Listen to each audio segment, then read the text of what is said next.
Chapter 720, Find You a Wife. Big Black was very intelligent. It seemed to understand Yuan Cheng's words. It immediately wanted to stand up, but Yuan Cheng stopped her. If there's a chance in the future, I'll visit you. You have to be fine, understand? Big Black whimpered, then barked. Each bark was louder and more excited. Its eyes were filled with anxiety, sadness, and uneasiness. Yuan Cheng immediately cried in grief. Don't be like this. I've let you down. Tong Shuitao was also extremely sad as she watched from the side. She wiped her tears. For a moment, Gu Yundong felt that she was the evil person who had separated them. Her heart was in a mess. After a while, she went forward and patted Big Black's head. Don't worry. I'll bring you over when you've recovered to meet your friends. Can do it. Big Black liked her very much. It was very sensitive to the kindness of the human in front of it. Hence, he whimpered twice and stopped. Yuan Cheng said a lot more to it and hugged it reluctantly for a while. By the time the group set off, it was already past dawn. Gu Yundong and Shao Qingyuan were in a carriage. Big Black was also lying in the carriage, but it looked a little listless. Gu Yundong spoke to it. All right, don't be unhappy. When we reach Yongfu village, I'll find you a wife. How about that? Shao Qingyuan, no one knew if Big Black understood her or not, but it raised its eyes slightly to look at her. Gu Yundong chuckled, her expression somewhat wretched. As they set off late, they took a detour back from the farmstead. In addition, Big Black was injured, so the carriage slowed down a lot. Therefore, when they arrived at Fengkai County, it was already the morning of the second day. Gu Yundong wanted to go back as soon as possible, so she did not delay in the county. However, when she passed by the entrance of Gus, she still stopped and lifted the curtain to look into the shop. Zhuangzi was not around. It was unknown if he had gone to the backyard or elsewhere. Only Chen Jinkai was busy in the shop. He was quite diligent. Even if there were no customers and the shopkeeper was not around, he did not stop to rest for a while. He took a cloth to wash and wipe things seriously. Jiang Bao, the shop assistant in the pharmacy next door, was also very diligent. He was pounding the medicine with a pestle, shaking his head happily. It was probably because he had just gotten engaged to Zhuangzi's sister, Lan Huar, not long ago. The two shops looked fine. Gu Yundong was relieved and asked Tong Shuitao to drive the carriage back. After entering Yongfu village, Gu Yundong suddenly felt like she was eager to return home. Beside him, Big Black perked up a little. Its ears twitched, as if it was listening to the sounds outside. Gu Yundong smiled and said, "This is where you will live in the future. When your legs are better in the future, you can go to the mountains to take a look. Behind our house is the foot of the mountain. It's very convenient." Big Black turned its head and glanced at her. After entering the village, the carriage slowed down. Gu Yundong lifted the curtain and looked out. She saw a mother and son walking in front of her. Hearing the sound of the carriage, the two of them quickly stood to the side. Just as the carriage passed by them, Gu Yundong suddenly heard one of them say something. "I've already told you that it's too late to come to the Gu family workshop today." Gu family workshop. Gu Yundong was not the only one. Tong Shuitao, who was driving the carriage, also slowed down and listened. If you find any errors, ads pop up, ads redirect, broken links, non-standard content, etc., please let us know each report so we can fix it as soon as possible. Chapter 721, You Have to Control Yourself. Gu Yundong lifted the curtain at the back of the carriage and looked out. The two of them did not care when they saw the carriage slow down. They only thought that it was because the village road was too narrow that the carriage was moving slowly. They didn't look like they were from Yongfu village, so they didn't know Tong Shuitao and the others. However, she lowered her voice. Then the Gu family workshop was recruiting yesterday. If we come today, they definitely won't want you anymore. Tell me, why did you specially make a trip? You're so tired. The woman who spoke looked a few years older than Madame Yang. The person walking beside her should be her son. He looked fair and refined, but but his body was a little thin. From what they said, they were applying for jobs at the Gu family's workshop. However, this young man did not look like he was good at work. It was as if he could not even lift a bucket of water. When the youth heard his mother's words, he was a little annoyed. "Mother, that's enough. I've already said that if you heard that the Gu family was recruiting again, you should have told me earlier. However, you just had to hide it from me. If you had told me yesterday, would we have missed this opportunity?" The woman was a little dissatisfied. "What's there to tell you? Why don't you take a look at your own status? You're an elementary scholar and you're knowledgeable. In the future, you'll take the high scholar examination and become an official. You're not studying at home for no reason, but you have to come to a small workshop in the village to find work. Have you become stupid from studying?" Gu Yundong was surprised. He was actually a scholar. And an elementary scholar? It was not that Gu Yundong looked down on her own workshop, but based on the current situation, her small workshop should not be able to attract a scholar to work, right? Gu Yundong was a little confused and could not help but take a few more glances at the young man.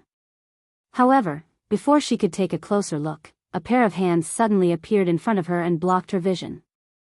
Gu Yundong was stunned for a moment before she heard Shao Qingyuan's deep voice.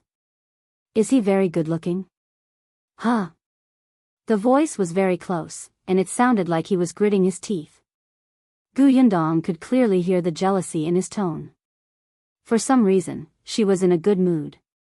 She pulled his hand down, her eyes crinkling with laughter. "Not as good-looking as you." Shao Qingyuan's body suddenly froze. A wave of frustration surged up, making his throat go dry. He suddenly reached back with one hand to cover the big black eyes that were curiously turning in his direction. His other hand wrapped around Gu Yundong's waist and pulled her tightly into his arms. Gu Yundong was surprised. The next moment, she felt a warmth in her ear and was gently bitten. She suddenly shuddered, and the blood in her body instantly boiled. *CK, this man, however, Shao Qingyuan had already let go of her. He turned his head and said to Tong Shuitao, "Hurry up." The carriage arrived at a spacious place and sped up in an instant. Shao Qingyuan turned around and met Gu Yundong's shining gaze. He coughed lightly and felt a little uncomfortable. "I'm just reciprocating." If he was jealous, so be it.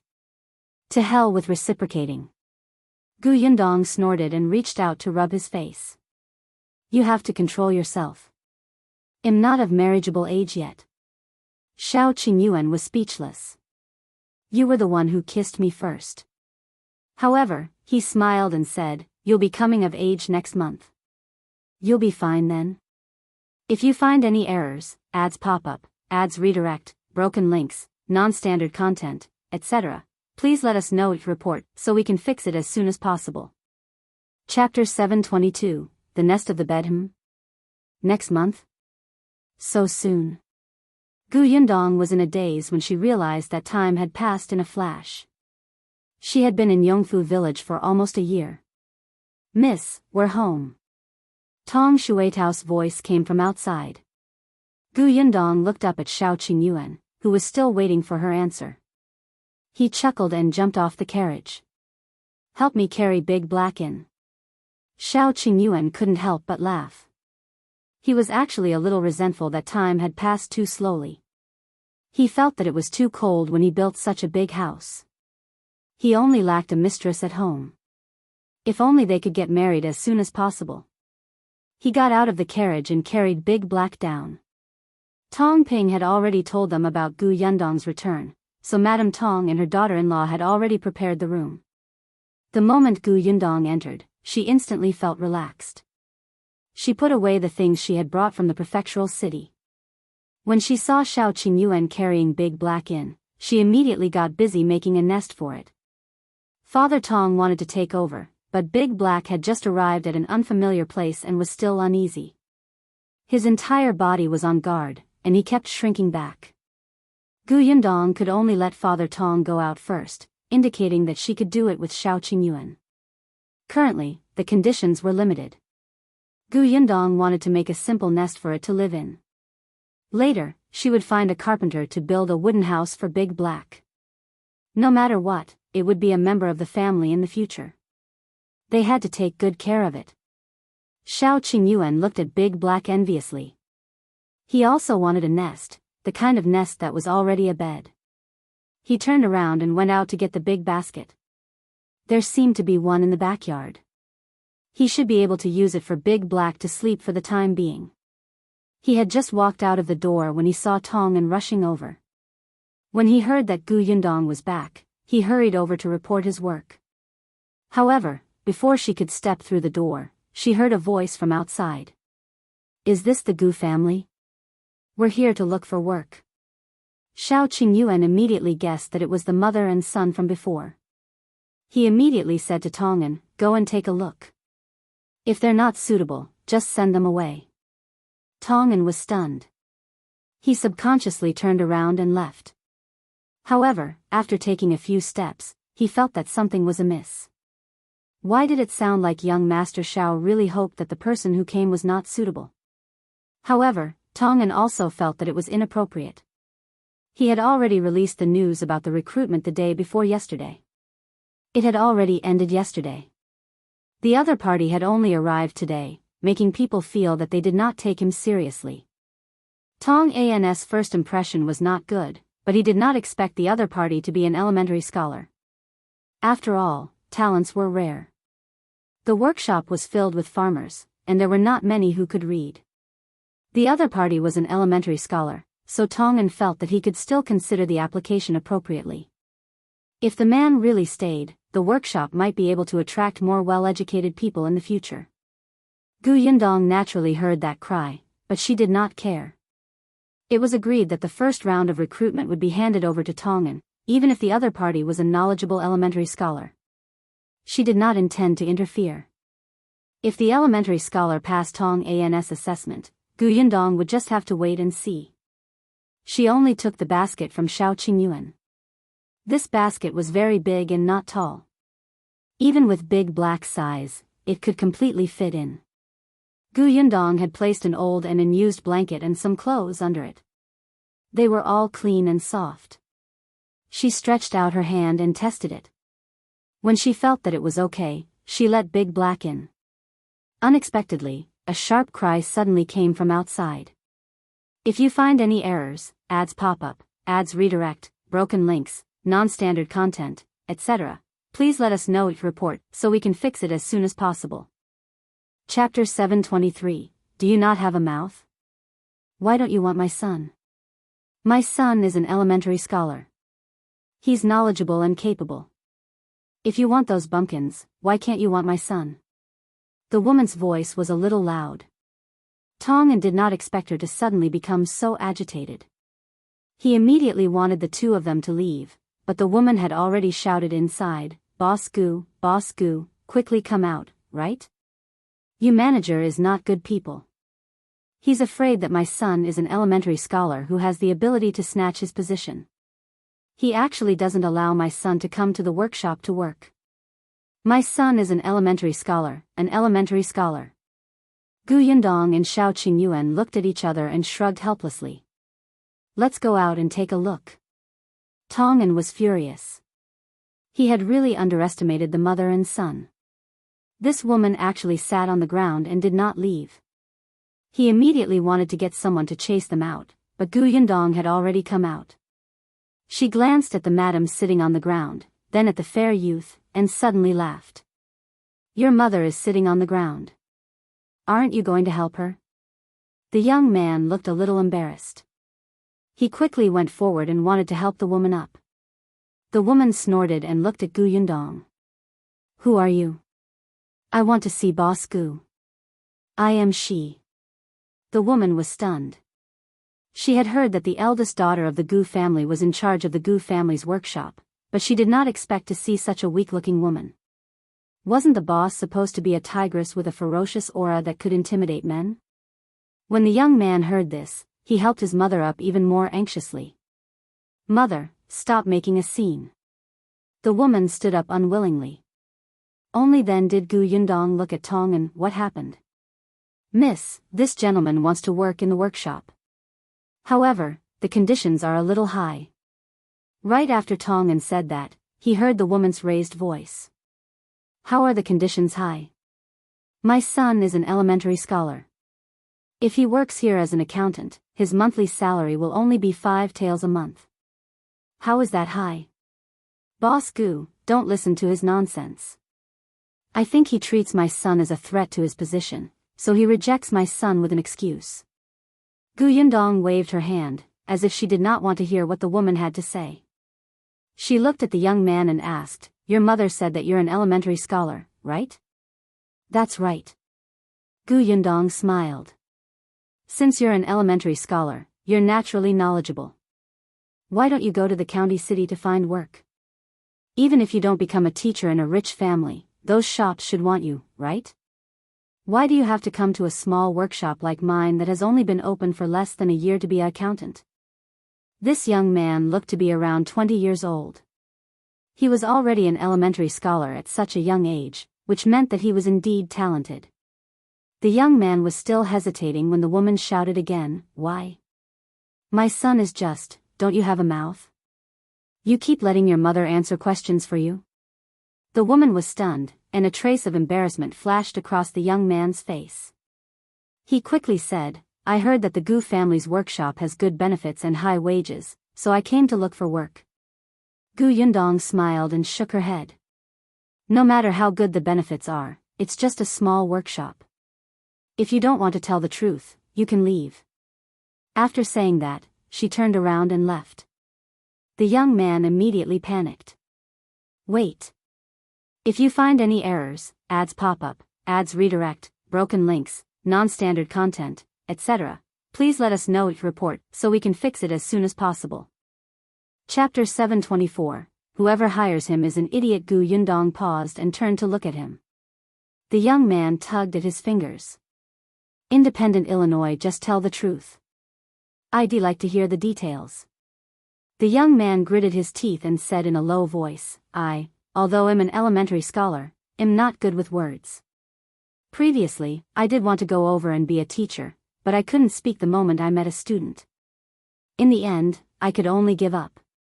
Later on, I went to the shops in the county city and thought of being a bookkeeper, but the salary given by those shops was too little. Then, I heard that the Gu family's workshop has good benefits and can even cover accommodation, so I wanted to come over and give it a try. Although I'm not very good at talking, my title as an elementary scholar is real. Don't worry about this. Gu Yundong lowered her eyes as she listened. When the young man was done, she nodded slightly. Yes, I understand. You can go back. What do you mean? Our workshop doesn't intend to hire you. The young man panicked. Why? I'm an elementary scholar. Gu Yundong found it funny. So what if he was an elementary scholar? Could it be that the title of an elementary scholar was a pass? Then why did he have to come to a small workshop like hers when he could not find work elsewhere? Because you're not the type of accountant I want? What type of accountant do you need? Gu Yundong narrowed her eyes and glanced at the young man before turning to leave. The young man was indignant. Miss, can you make yourself clear? This time, Tong'an no longer had any worries. He directly called out to Tong Shuetao and asked her to carry the woman who wanted to sit on the ground and cry out. He also dragged the young man out of the Gu family. There were still people watching the commotion at the entrance of the Gu residence. When they saw that the mother and son had been chased out, they quickly pointed at them. The woman was thick-skinned, but the young man could not take it. Although he was unwilling, he still fled a moment later. Tong'an sneered and then ran to look for Gu Yundong. He was also a little puzzled. Miss, why didn't you hire that young man? Tong'an didn't agree because the young man's gaze was very disdainful when he spoke to him. No matter how amiable he appeared, his arrogance was still extremely uncomfortable. Most of the long-term workers in the Gu family's workshop were farmers. If this elementary scholar continued to have such an attitude, he would probably cause a huge conflict with the people in the workshop. Tong'an did not plan to hire this young man because of this consideration. However, when the young man saw the young lady, he was very humble and had a good attitude. He completely looked like he was following the young lady. However, Miss still chased him out without hesitation. Yundong said as she fed Big Black, because I gave that young man 2 chances, and he was lying. He was not likable to begin with, and he even had a mother who was a burden. In the end, he was full of lies. Whoever hires him will be a fool. Lies? Yundong left the house and said to Tongan, he's an elementary scholar. He's so young, which means that he has a bright future ahead of him. There are many wealthy families in our county. There must be some shrewd rich masters who are interested in his future and are more or less willing to bet on him. Even if he doesn't, if he goes to a shop to find work, there will be owners who are willing to hire him as an accountant. Although 5 taels of silver a month is a lot, it's really too much. Moreover, there's still room for bargaining. I don't believe that he won't be able to find a job like this. Tongan was enlightened. Then why did he come to our workshop? I don't know if there's something wrong with him or if he has other motives. Yundong sighed faintly. There was no choice. The tallest tree attracts the wind. Who asked her shop to be too popular? Even with Qin Wensheng's protection, there were always people who wanted to find out. For example, the Xian residents. Go back and ask around. Yes.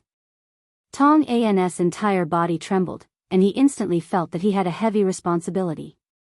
Let's go. Bring me to the workshop first and tell me what happened at home during this period of time. If you find any errors, ads pop up, ads redirect, broken links, non-standard content, etc., please let us know it report so we can fix it as soon as possible. Chapter 725. Pregnant Yundong went to wash her hands and asked Tong Shuai-Tao to take good care of Big Black. Shao Qingyuan also went back first. He had to deal with the herb that Zhu had brought him. When the people at the Gu family's entrance saw Yundong come out, they wanted to go forward and say a few words. One of them wanted to work in the Gu family's workshop, but was rejected by Tongan. However, those who did not dare to retort loudly in front of Tongan did not dare to speak when they saw Yundong. Hence, they could only watch as the 2 of them walked further and further away. As Tongan walked, he recounted everything that had happened in the past half a month. The 2 young masters are doing well in the school. A few days ago, young master got the top 3 in the test at the beginning of the month. Young master was extremely happy. He even said that if he gets first place the next time, he will be rewarded by the teacher. Young cousin master is also very hard-working in his studies. He has made great progress. He didn't say what rank Bian Yuanji got, so it shouldn't be too high. Yundong knew this in her heart. After all, she had entered school late and had a weak foundation. To her, it was already a little difficult to keep up with the teacher's lecture. However, it's been very strange these past 2 days. Young master and young cousin master have been going into the kitchen and saying that they want to learn how to cook. No matter how we persuade them, they won't tell us the reason. Yundong was surprised.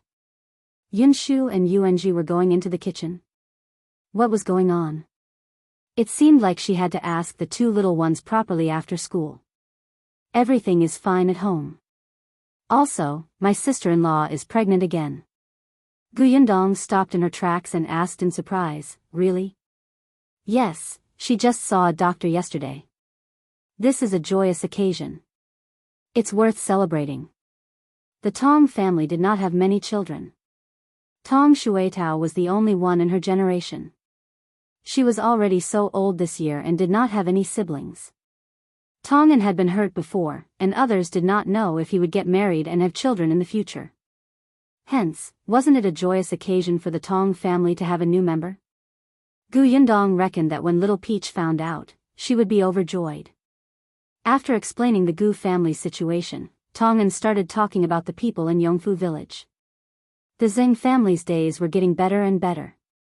Madame Dong's brothers, who had not been around much in the past, had also been especially diligent recently, especially since the Gu family's workshop recruited workers yesterday. They had practically stayed in the Zheng family's house and refused to leave. Unfortunately, although Madame Dong did not have a strong personality, she was also a principled person. She knew what kind of people her brothers were. Introducing them to the workshop was to cause trouble for Gu Yundong. Because of this, Madame Dong's brothers scolded her for being a heartless ingrate. Now that she was rich, she forgot about her brothers and only thought about living a good life. She would be struck by lightning in the future. Then, Zhenghu, who was already agile, chased them out with a stick. The Zheng family's life was indeed getting better and better. Zhenghu and his wife were working in Gu Yundong's workshop. They did not have much land to begin with and had already rented it out. The couple worked hard and increased their wages. Zheng Jia had already gone to the private school in the neighboring village to study. According to Zhenghu, he would send Zheng Lu over in 2 years. The private school did not have a high tuition fee. Although it was a little strenuous to provide for the 2 children, the Zheng family's life was getting better and better. It did not matter if it was a little tough. Zheng Yu was a girl and could not go to school. She helped out at home. However, Zheng Jia would teach her how to read every day when he returned from the private school. Zheng Yu was also hardworking and often came to the Gu family to ask Shinsidian about embroidery. At the mention of Shinsidian, Gu Yundong could not help but ask, "Where did she go? I haven't seen her since I came back." If you find any errors, ads pop up, ads redirect, broken links, non-standard content, etc., please let us know each report so we can fix it as soon as possible. Chapter 726, Affection is Gone. An unnatural look flashed across Tong An's face. Gu Yundong did not notice and continued to walk forward. Only then did Tong An take a few steps forward and say, "She went to the county city today to sell her embroidery work." "Really?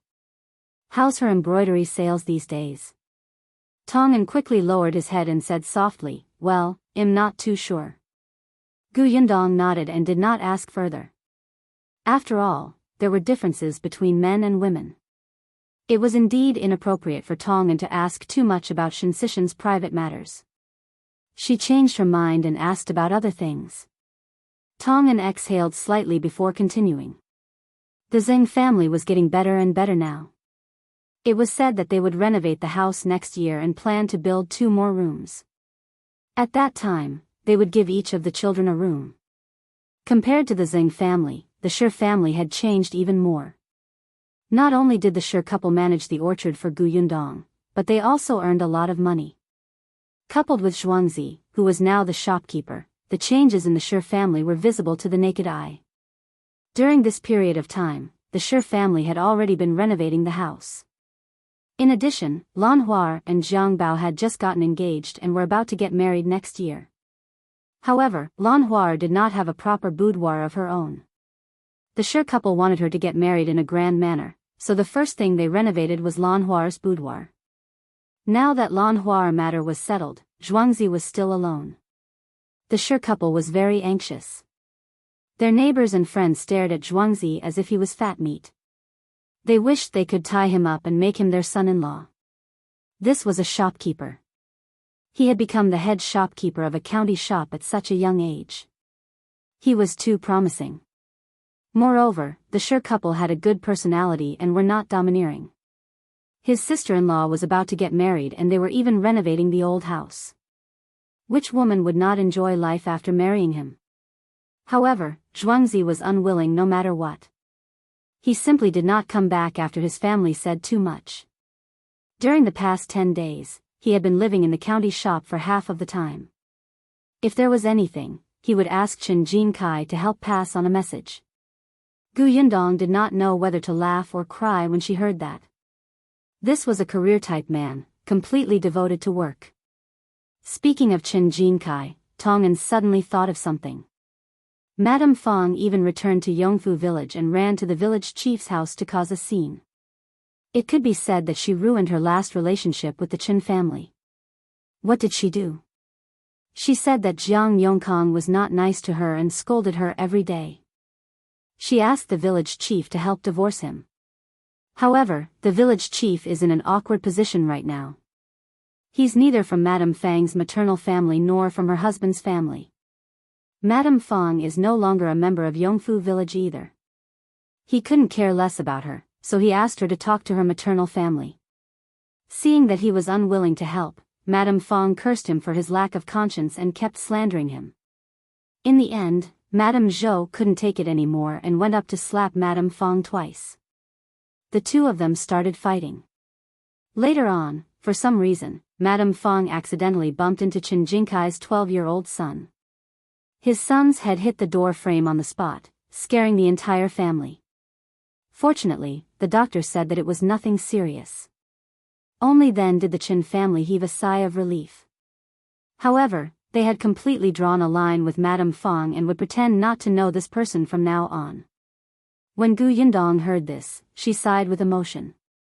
The Fong family was really walking further and further down the path of courting death.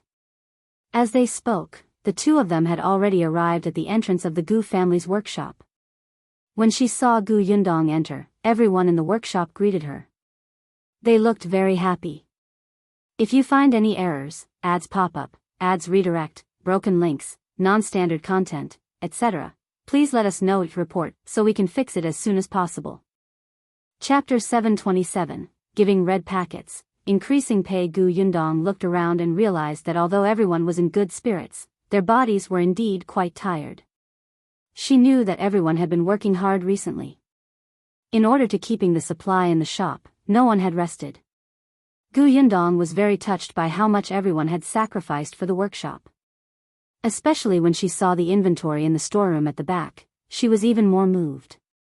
Hence, after coming out, she said to everyone, "It's been hard on everyone during this period of time. In a few days, when new long-term workers are hired, everyone will be able to relax a little. To thank everyone for your hard work these days, they'll give everyone a red packet tomorrow to celebrate. Everyone, please don't find it small." Ah, the long-term workers in the workshop immediately cheered. Even the fatigue on their bodies was swept away. "Boss, we don't mind if it's not too little. 1 copper coin is fine. Boss, it's not hard on us. We're so happy to be able to work in the workshop." "That's right, boss. The food in this workshop is very good. I don't even want to go home." "Boss, don't worry. We definitely won't let the supply in the shop break. Even if you open another shop, we can still provide it." That's right, that's right. The boss business is doing well." Everyone chimed in one after another, making it lively and willing. Gu Yundong felt a surge of warmth in her heart. These people always used the simplest language to express their sincerest feelings. They were really very cute. The smile on Gu Yundong's face widened. "Thank you, everyone. You're all so capable. It would be unreasonable not to increase your salary." Whoosh. The excited voice was even louder than before. Compared to red packets, the increase in salary was naturally more exciting. Someone even shouted, "We can work for another 100 years." Gu Yundong staggered and almost lost her balance. She smiled at the person who spoke and shook her head before leaving. She had indeed gone back to prepare red packets and increase their salary. Actually, there had been an increase in wages before.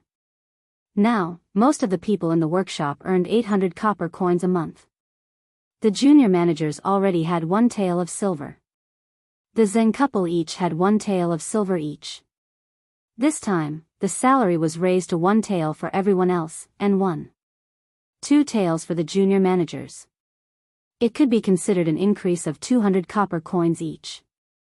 There were also red packets. 500 copper coins per person to buy delicious food for everyone. Gu Yundong asked Tong'an to prepare the money. She did not wait until the next day and distributed them that night. Not long after Tong'an left, Shinsidian returned. She did not look too good. When she saw Gu Yundong at home, she was stunned for a moment. Then, she quickly smiled. "You're back? I heard that the shops in the prefectural city are very busy and lively, right? How are Aunt Yang and Kiki? Where's Aunt Ku?" Gu Yundong sighed and pulled her to the side to sit down. "You look much more haggard than before I left. What happened? Do you want to tell me?" Shinsidian lowered her head and suddenly smiled bitterly. "Actually, it's nothing much. It's just that you suddenly went to the prefectural city. This house suddenly became much quieter, so I'm not used to it. Gu Yundong did not believe her. We're friends. Between friends, no matter if we're happy or unhappy, we can talk to each other. Sitian, you can try telling me and I'll give you ideas. If you find any errors, ads pop up, ads redirect, broken links, non-standard content, etc., please let us know each report so we can fix it as soon as possible. Chapter 728, Difficulties. Sitian raised her head and looked at her serious expression. She actually felt like she wanted to rely on her. She was clearly older than Gu Yundong, but it didn't seem to be of much use. She lowered her head slightly and thought for a moment before saying in a low voice, I've indeed encountered some difficulties recently. As she spoke, Sitian took out a set of embroidery from her bag. I spent more than 2 months embroidering this. I thought I could sell it for a good price, but who knew, it was fine if the price was lowered again and again. At most, she would not sell this set. However, who knew that the cloth shop owners in the county city had communicated with each other and she could not sell her other embroidery work? Since that was the case, she went to town. However, the cloth shops in town were not very big. They wouldn't purchase her embroidery work and could only take on small things like handkerchiefs. If this continued, when would she be able to earn enough money to live alone outside? She couldn't possibly stay in the Gu family forever, right? Gu Yundong frowned. If she remembered correctly, most of the cloth shops in the county were run by the Peng family, right? To be able to unite several shops, it was most likely the shopkeeper of the Peng family. Peng Zhongfei was a scumbag himself, and his subordinates were not good people either. Gu Yundong could look for Peng Zhongfei, but she did not want to have anything to do with the Peng family. It was the same for Peng Zhongfei. After all, nothing good happened every time he saw her. Gu Yundong opened Sitian's embroidery and her eyes lit up. She was stunned. Such beautiful embroidery. Surely, it can be sold for a good price. Sitian thought so too. This was her hard work, but unfortunately, Gu Yundong looked at it again and again. He smiled and said, since the people in the county city don't know what's good for them, take them to the prefectural city. The prefectural city? Of course, if you don't go to the prefectural city, I can help you sell it. Gu Yundong said, anyway, I have a shop in the prefectural city now, so I have to go back and forth often. Even if I'm not free, Tong Ping and the others have to deliver goods to the shop from time to time. You can ask him to help bring your works over. With your skills, you don't have to worry about not being able to sell them. Sitian moved, but said, will it be too much trouble for you? What trouble is there? It's just a matter of convenience. If you're afraid of trouble, just don't refuse when I ask you for help later. Of course I won't refuse, Sitian quickly said. Isn't that enough? Sitian, I think you should embroider such big pieces in the future. They can be sold for a lot of money. They're much better than the ones you embroidered, such as pouches and handkerchiefs. Sitian thought so too, but she had just arrived at Yongfu village and was not confident. This embroidery was the first big piece she had tried. Unfortunately, she had hit a wall everywhere and was very discouraged. Gu Yundong was already pondering which shop she should sell the embroidery to. During her time in the prefectural city, she had also visited a few shops. Just as she was thinking, Tong'an returned. When he saw Sitian sitting in the central room, he was slightly stunned and immediately lowered his head. When Sitian saw him, she hurriedly stood up and said unnaturally, Yundong, I'll go back to my room first. You have something to discuss first, right? With that, she left in a hurry. When Gu Yundong looked up, she could only see her back. She frowned slightly. Why did she feel that Sitian was still hiding something from her? However, there were always secrets. Since she was unwilling to tell, Gu Yundong could not force her. Gu Yundong put away the embroidery work and looked at Tong'an. If you find any errors, ads pop up, ads redirect, broken links, non-standard content, etc., please let us know each report so we can fix it as soon as possible. Chapter 729, Supporting Elder Sister in the Future. Tong'an had already sent out the red packets and also mentioned the increase in salary. Everyone was very happy, and Gu Yundong was relieved. After a while, Yunshu and Yuanji returned from school. When the two little guys heard that she was at home, they rushed in like a gust of wind without even putting down their school bags. Big sister, you're back. Cousin, how are uncle and the others? The two of them ran to her in an instant, then stopped in unison to avoid bumping into her. Gu Yundong squatted down and hugged each of them. Did you miss big sister? Yes. The two of them nodded obediently, their eyes sparkling. Gu Yundong wiped their sweat with a handkerchief. Then, she stood up and held their sweaty hands as they walked into the house. Big sister bought gifts for you in the prefectural city. Come and take a look. Yunshu immediately jumped up in joy. When he saw Gu Yundong's gift, his eyes lit up. Big sister is really the best big sister in history. She's already so beautiful and kind-hearted. It's hard to earn money by opening a shop in the prefectural city, but she still wants to buy gifts for us. Cousin Yuanji, we must be filial to big sister in the future and support her in her old age. Yuanji nodded. Gu Yundong, support me in my old age? When I'm old, you won't be young anymore. Can you put away your filial piety? Why did she feel that after not seeing this little guy for a while, he was becoming more and more eloquent and even knew how to flatter others? What did Qin Wenjing teach him? Gu Yundong's gifts were all trinkets from the prefectural city. She had thought of buying them pen, ink, paper, and inkstone, but decided against it.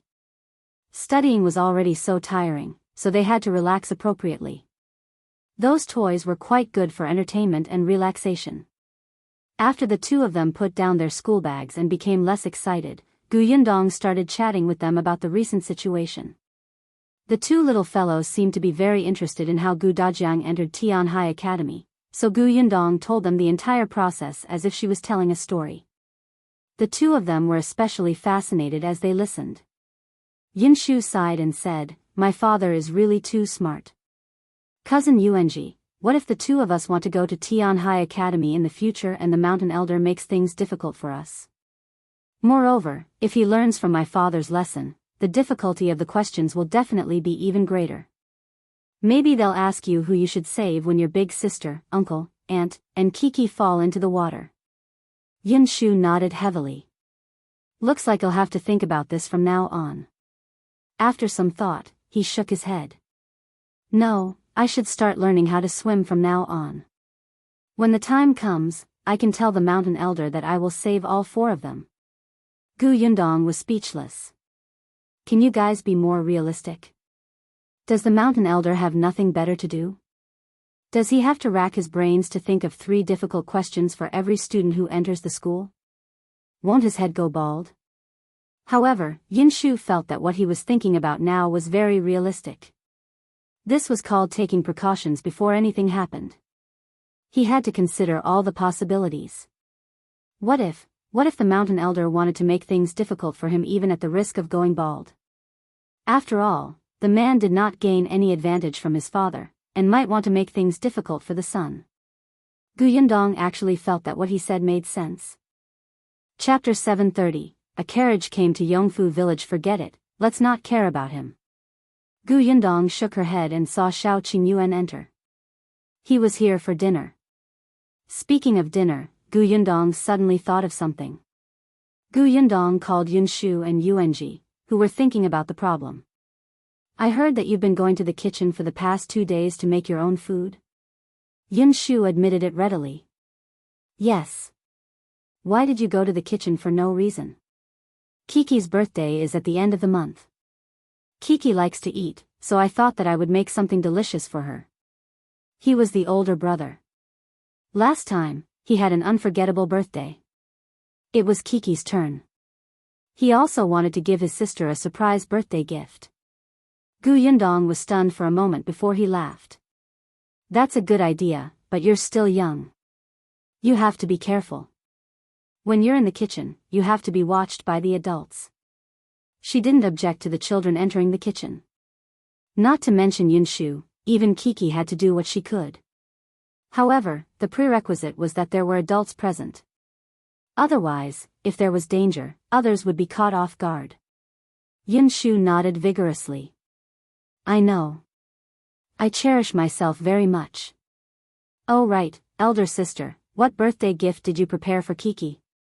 You have to inform me first so that we won't give her the same gifts. It won't be heavy. Yundong rubbed his little head and led him to the dining room for dinner. Big sister knows how to make a lot of things. I'll just cook something else. Yang's birthday was at the end of this month, and Yundong's birthday was next month. The two sisters were very close. Madame Yang's birthday was at the end of the year. Only Dajiang's was in the first half of the family. Yundong had already thought of Kiki's gift. The three of them walked to the dining room. Shao Qingyuan had already taken out the big black basket in the corner.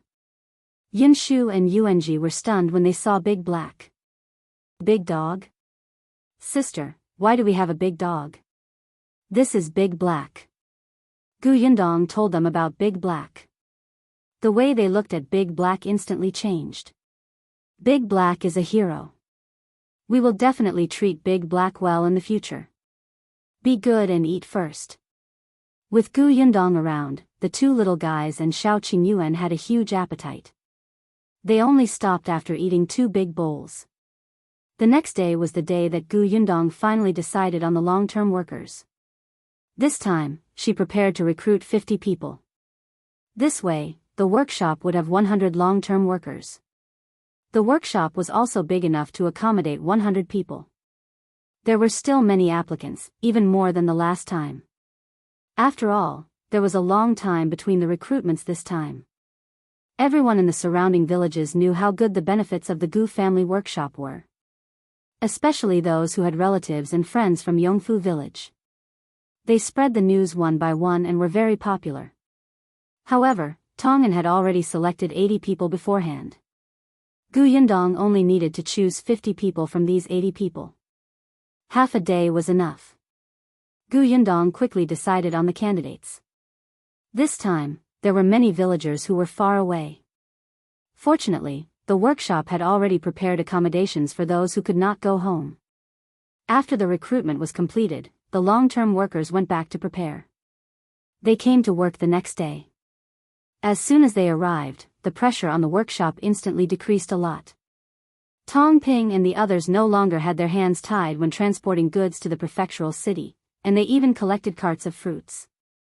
After finishing her work at the workshop, Yundong was about to go to the county city to see Qin Wenjing when a carriage suddenly came from Yongfu village.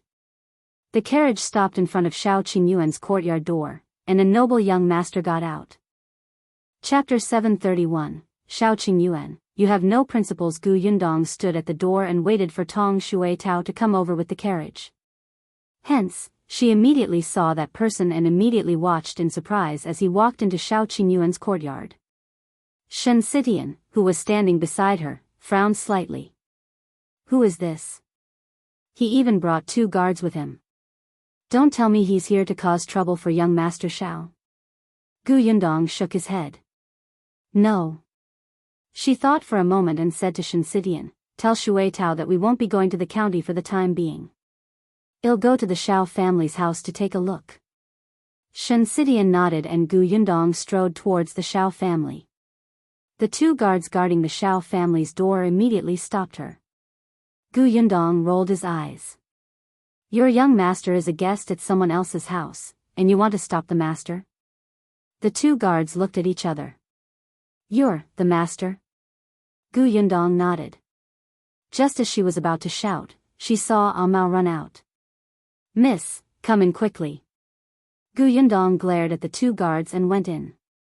As she walked in, she asked Mao, why is young Master Dai looking for Brother Shao? He said that he's here as a guest. He even planned to hunt in the mountains with young master. Hunting? Were all the young masters of the prefecture magistrate's family so free? They came all the way from the prefectural city to Yongfu village just to hunt in the mountains with Shao Qingyuan? Did she hear wrongly? As they spoke, the 2 of them stood outside the central room and heard faint voices coming from inside. Perhaps hearing the footsteps outside, there was no sound from inside. Then, Shao Qingyuan walked out. Why are you here? Didn't you say you were going to the county? I saw that young Master Dai was here, so I came over out of curiosity. Dai Wenhuo naturally knew her. When he heard this, he smiled.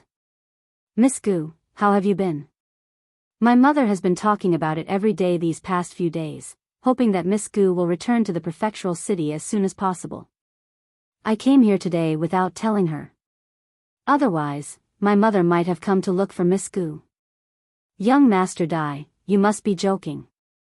I heard that you're looking for Big Brother Shao to enter the deep mountains. That's right, Dai Wenhuo replied.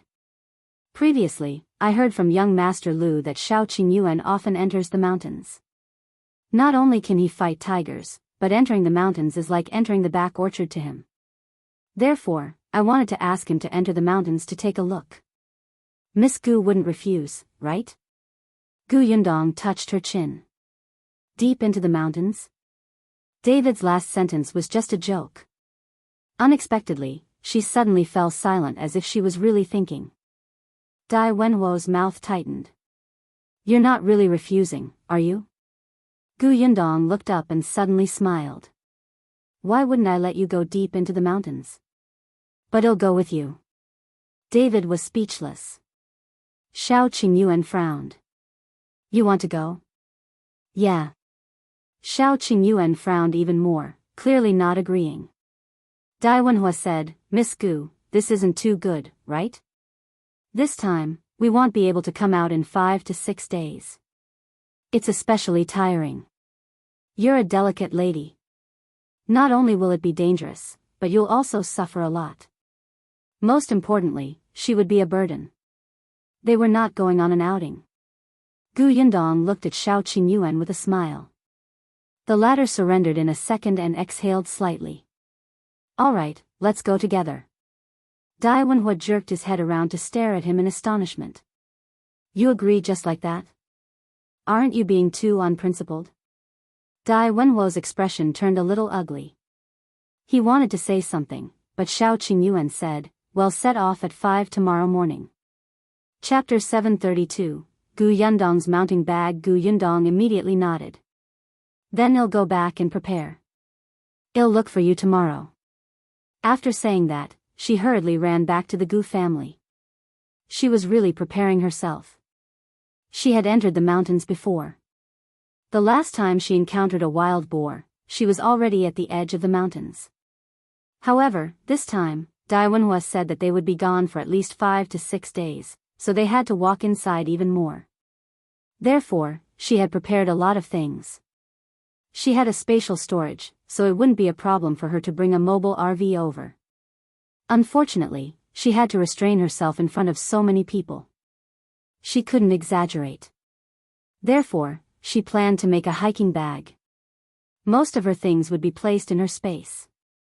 The hiking bag would be used as a cover. However, Gu Yundong's skills were limited, so she found a cloth from the room and asked Shinsidian to stitch it up. She gestured the look of a hiking bag. Shinsidian was an expert in this area, so she quickly got to work.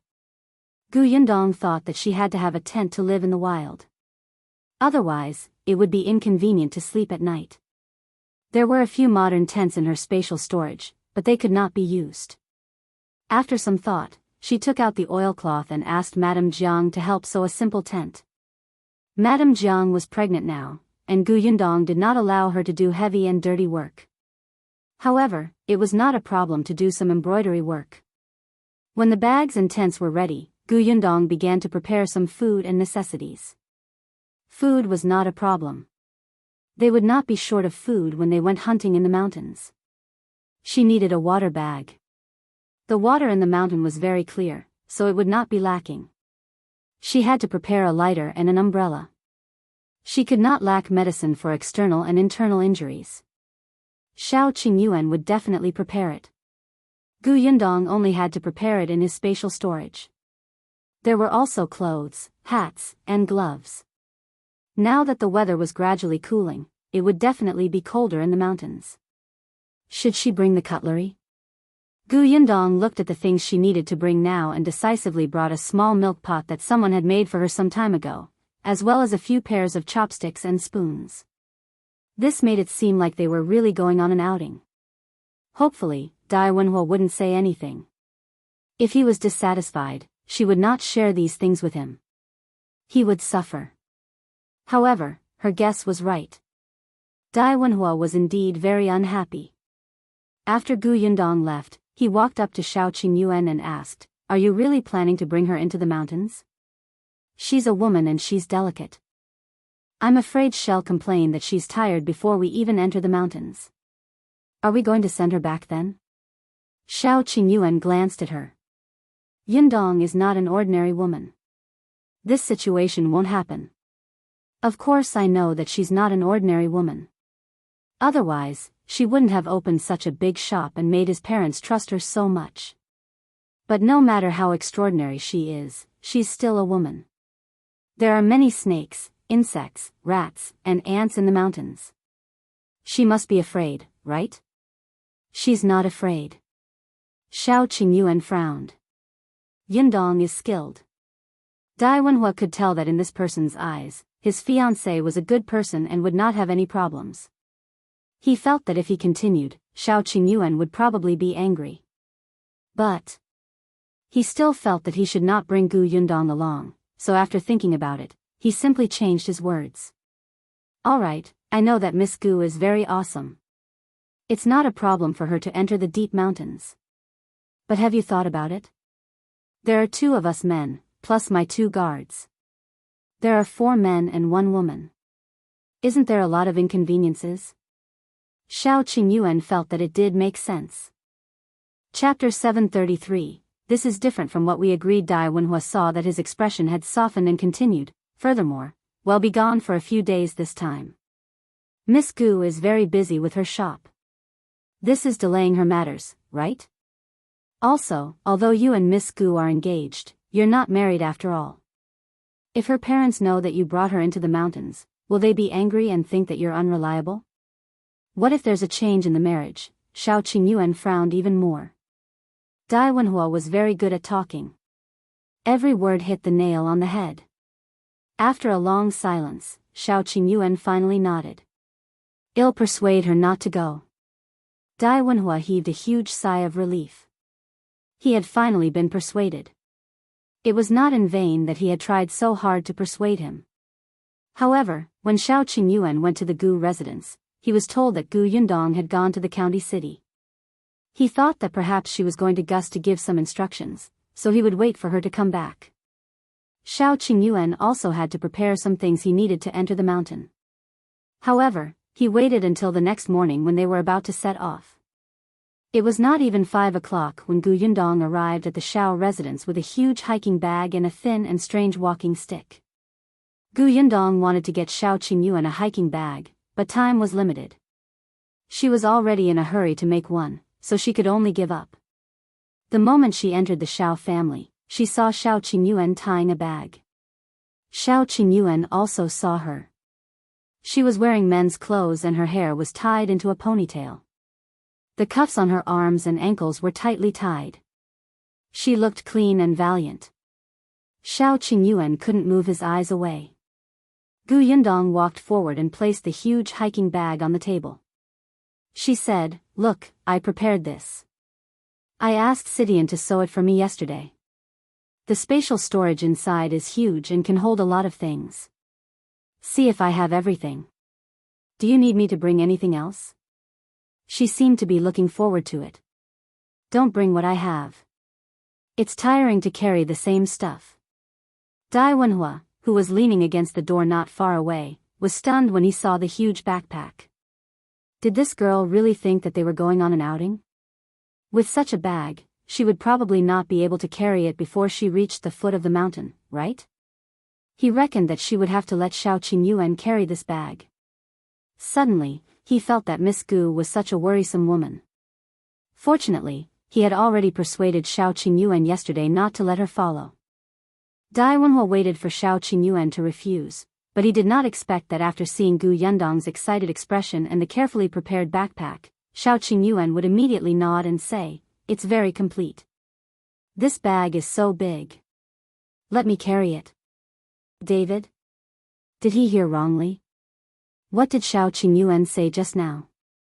Did he really speak? Dai Wenhuo took a deep breath and felt a pain in his heart. So Shao Qingyuan was such an unreliable person. The two people who were talking in the central room acted as if they did not see him at all and continued talking. No need. This backpack looks big, but it's actually very light. Do you see this strap? It's several layers, which can reduce the pressure. It's very easy. Why don't you give it a try? As she spoke, she closed the backpack, but her hand was still inside. She put some important things into her space and put the strap on Shao Qingyuan's shoulder. It's very light, right? Shao Qingyuan was surprised. It really didn't weigh much. It felt as light as a layer of skin. Chapter 734, Morning Temper. Gu Yundong took the backpack down. Why don't you carry this? I'll bring you a bag. Why don't you carry the bag and I'll carry the backpack? Shao Qingyuan was helpless. His bag was much heavier than her bag, which looked especially heavy and full. Naturally, he wouldn't switch with her. Only then was Gu Yundong satisfied. She carried her bag and turned to look at the constipated Dai Wenhuo. Young Master Dai, do you have any more problems? Dai Wenhuo looked at Shao Qingyuan and chuckled. He gritted his teeth and said, no problem. Then, he turned around and led the two guards away. Gu Yundong looked at his back suspiciously and turned to ask Shao Qingyuan, what's wrong with him? Maybe he woke up too early today, he replied without changing his expression. Gu Yundong was enlightened. So this guy had a morning temper? Shaking her head, Gu Yundong carried her backpack and left with Shao Qingyuan. The group quickly arrived at the foot of the mountain. It was still early, and the dew was very heavy.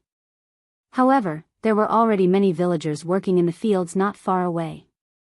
They did not say anything when they saw Shao Qingyuan and the others enter the mountain. Gu Yundong was dressed in men's clothes. They could not see who she was from afar. After they entered the mountain and there was no one around, Shao Qingyuan reached out and held Gu Yundong's hand as they walked forward. Dai Wenhuo, who was following behind, snorted coldly. He had said that bringing a woman was a burden. Unexpectedly, even though brother Shao looked smart and bold, he could not overcome the challenge of beauties and allowed his fiancée to fool around. No one spoke along the way. Gu Yundong was holding Shao Qingyuan's hand with one hand and leaning on her walking stick with the other. There was nothing much in the backpack on her back, but she walked easily. After half a day, the few of them had already entered the deep mountains. The weather gradually became hot, and the road became much more difficult to walk. Dai Wenhuo looked at Gu Yundong, who was still walking casually, and could not help but be surprised. He did not expect her to remain silent until now. She did not even drink any water. On the other hand, although he had a strong physique and good skills, he did not have many chances to enter the mountain. At most, he would accompany his grandmother and mother to the temple on the outskirts of the city, where he had to climb the mountain, occasionally. However, there were steps on the mountain. Compared to the steep mountain path that was overgrown with grass, it was worlds apart. Although Dai Wenhuo did not feel tired, it was indeed a little strenuous to walk. Moreover, he did not have any baggage on him. He was the young master, so he naturally had the two guards carrying his things. At noon, Shao Qingyuan saw a slightly flat spot near the pool and finally said, let's rest and eat before moving on. Dai Wenhuo agreed, and the others naturally had no objections.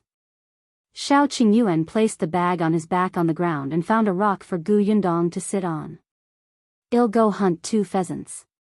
Wait for me here. Okay. Dai Wenhuo quickly said, let Dai Yi and Dai Zhong go. His 2 guards immediately stood up, but Shao Qingyuan said, no need.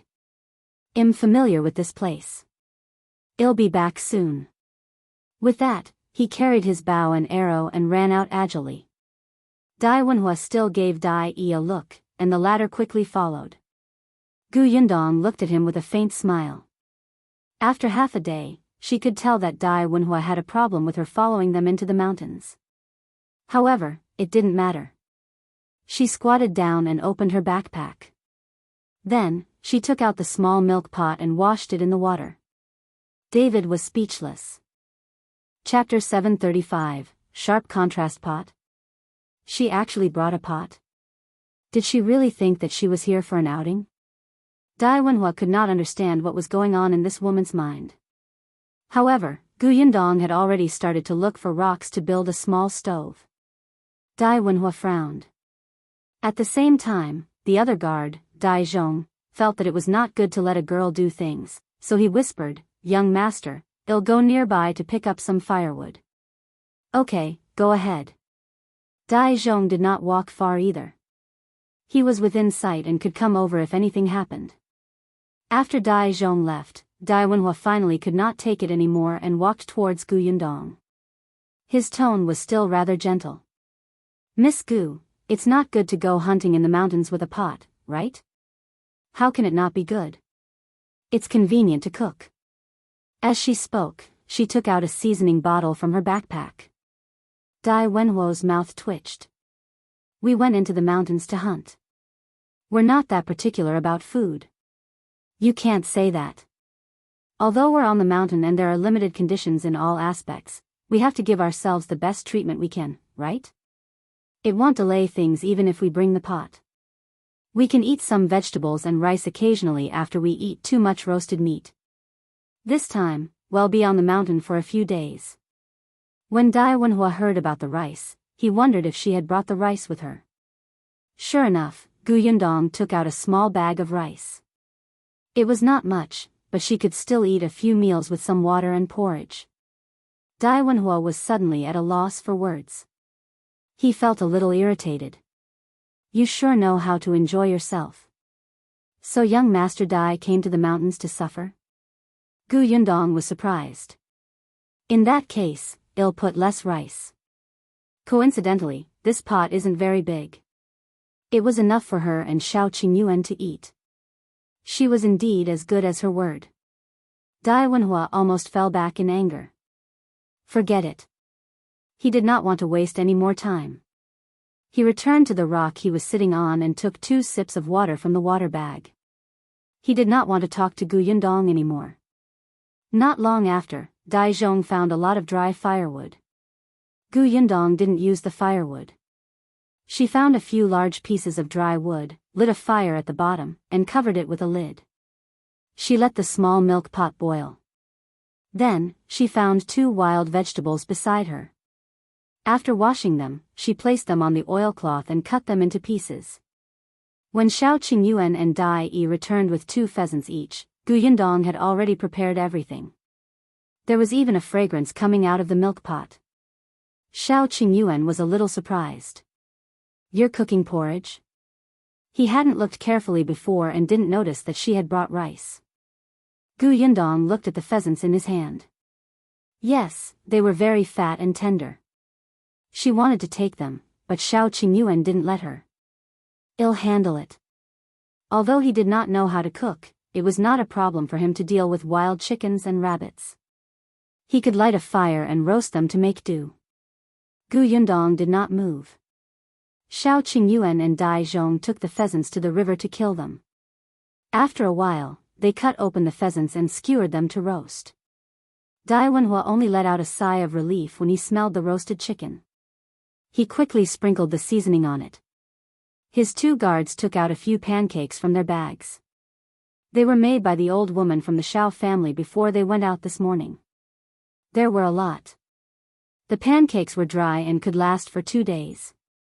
Except. Wenhuo watched as Yundong took out 2 small wooden bowls and filled them with hot vegetable porridge. She ate with relish and he held 2 pancakes in silence. Chapter 736, He misjudged him. If he didn't compete, he wouldn't have known. But why did he feel so miserable? "Young master, this pancake will soften after being warmed up." The 2 guards had been by his side for many years, so they could more or less tell that he did not have an appetite. Wenhuo glared at the guard and stopped looking. He lowered his head and took a bite. He wanted to see how far Yundong could carry that pot. Shao Qingyuan also glanced at Wenhuo and asked Yundong in a low voice, "What's wrong? Did he bully you?" No, I just don't like him. Who asked him to not let me follow you into the mountains? He looks like I'm here to drag him down. Yundong sneered. Hurry up and eat. You're not allowed to share the food with him. Okay. Shao Qingyuan glanced at him and thought for a moment. He felt that it was too comfortable to eat in front of him. Therefore, he held the small wooden bowl and silently turned around with his back facing him. Wenhuo was speechless. Beauty misled people. This guy valued his lover over his friend. He had misjudged him. Yundong almost burst out laughing. She tore off a leg from the roast chicken beside her and placed it in Shao Qingyuan's bowl. Eat more. Don't starve. Okay. Shao Qingyuan completely forgot about Wenhuo. He ate the drumstick meat given by his fiancée in peace. The sound of him drinking porridge made Wenhuo want to hit him. The pancake in his hand became even more tasteless. Yi and Zhong looked at each other and sighed secretly. After eating and drinking to her heart's content, Yundong washed the pot and bowls and put them in her bag. It did not seem troublesome at all. Shao Qingyuan extinguished the fire until there were no more sparks. Then, he called for everyone to keep moving. The group walked deeper and deeper, and the road became more and more difficult. When the sky gradually darkened, Shao Qingyuan found an empty place to stop and rest. Yundong did not cook porridge this time. She took out the pancake that Shao Qingyuan had placed in the bag and roasted it. Then, she cut the remaining half of the roasted chicken into small pieces and stuffed them into the pancake. Then, she took the wild vegetables, mushrooms, and chicken bones to cook a small pot of bone soup. Yes, the chicken pancake with soup was simply delicious. It was too enjoyable. Wenhuo was speechless. Was this woman specially trying to anger him? As expected, she was very good at food. Otherwise, she wouldn't have been able to open a food shop. Humph. He continued to nibble on the dry pancake, but Yi was quick-witted.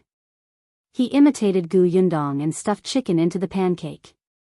This way, it was much more delicious, but without soup, it felt boring after 2 bites.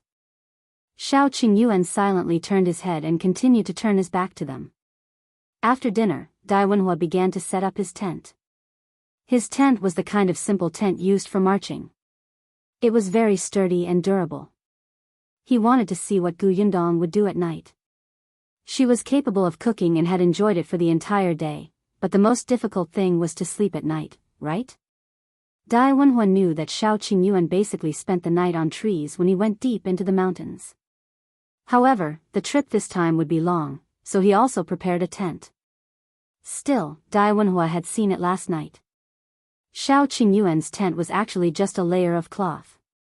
It was barely able to block the wind. Wenhuo didn't say anything at that time, but he thought that it would be fine if Shao Qingyuan stayed in his tent. But now, thinking of how he valued his lover over his friend, Wenhuo decided to forget it and let the man suffer on his own. Chapter 737, He's Liu Xiahui. Wenhuo did not say anything. When the tent was set up, he looked at the two of them coldly. Yundong put down her hiking bag and took out a bag. David frowned and looked over. It was actually oilcloth. Yundong shook it open and asked Shao Qingyuan to help support it. Then, she took out a pile of rivets and found a rock to knock on. She acted skillfully, orderly, and quickly. Not long after, a round tent that looked like it was airtight and sturdy was set up.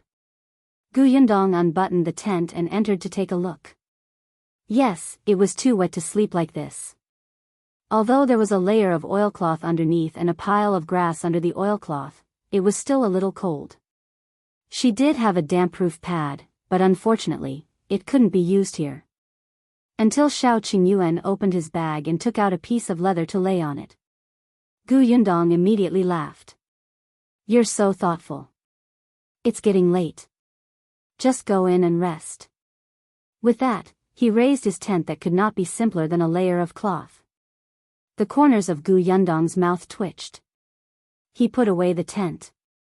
This tent is big enough. You can sleep in here too. Pfft, Dai Wenhuo, who had quietly walked over to take a look at Gu Yundong's strange tent, heard this and spat out a mouthful of water. Gu Yundong gave him a disdainful look. Don't make a fuss. You have to do what's convenient when you're outside, understand?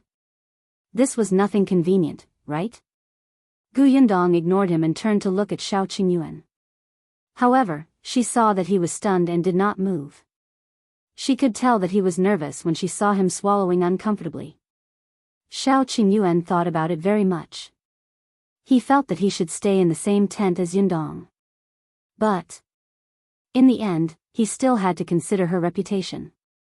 There were not only the two of them here, but also Dai Wenhuo, a young master who had been influenced by rules and etiquette since he was young. So he still shook his head, but Gu Yundong said, I only feel safe when you live there. Otherwise, I won't be able to sleep at night. Shao Qingyuan immediately nodded. Okay, I'll protect you. Forget it. What rules and etiquette? If Dai Wenhuo dared to go out and spout nonsense, he would kill him. Dai Wenhuo felt the death threat that Shao Qingyuan threw over and almost spat out a mouthful of blood. They could not be friends anymore. After leaving the mountains, it was better not to interact with each other. He did not have such friends. Shao Qingyuan put away his pile of rags and went straight into Gu Yundong's tent. However, the moment he entered, there were only the two of them left in the small space. His nose was filled with her scent, and Shao Qingyuan's body stiffened uncontrollably. Gu Yundong became nervous when she saw him buttoning up the tent. Damn it, she had overestimated herself. Now, the blood in her body began to gurgle and surge. Her hands and feet were stiff. It was Shao Qingyuan. He secretly heaved a sigh of relief and said, It's getting late. You should sleep. Okay. Gu Yundong slowly lay down. With his back facing Shao Qingyuan, his breathing became lighter. It was terrifyingly quiet in the tent. Dai Wenhuo leaned over, but she did not hear a single sound. Could it be that his brother is Liu Xiahui? Pft, pft, pft. What nonsense are you thinking? Dai Wenhuo went into his tent. Dai Zhong was on night watch today. He went straight up the tree and quietly watched the movements below. Chapter 738, Tacit Understanding. The night passed uneventfully. When Gu Yundong woke up, he saw Shao Qingyuan sleeping a meter away from him. His entire body was well behaved. His eyes were closed and his breathing was calm. It was not the first time Gu Yundong had seen him sleeping, but now that he was lying not far from her, she had a very different feeling.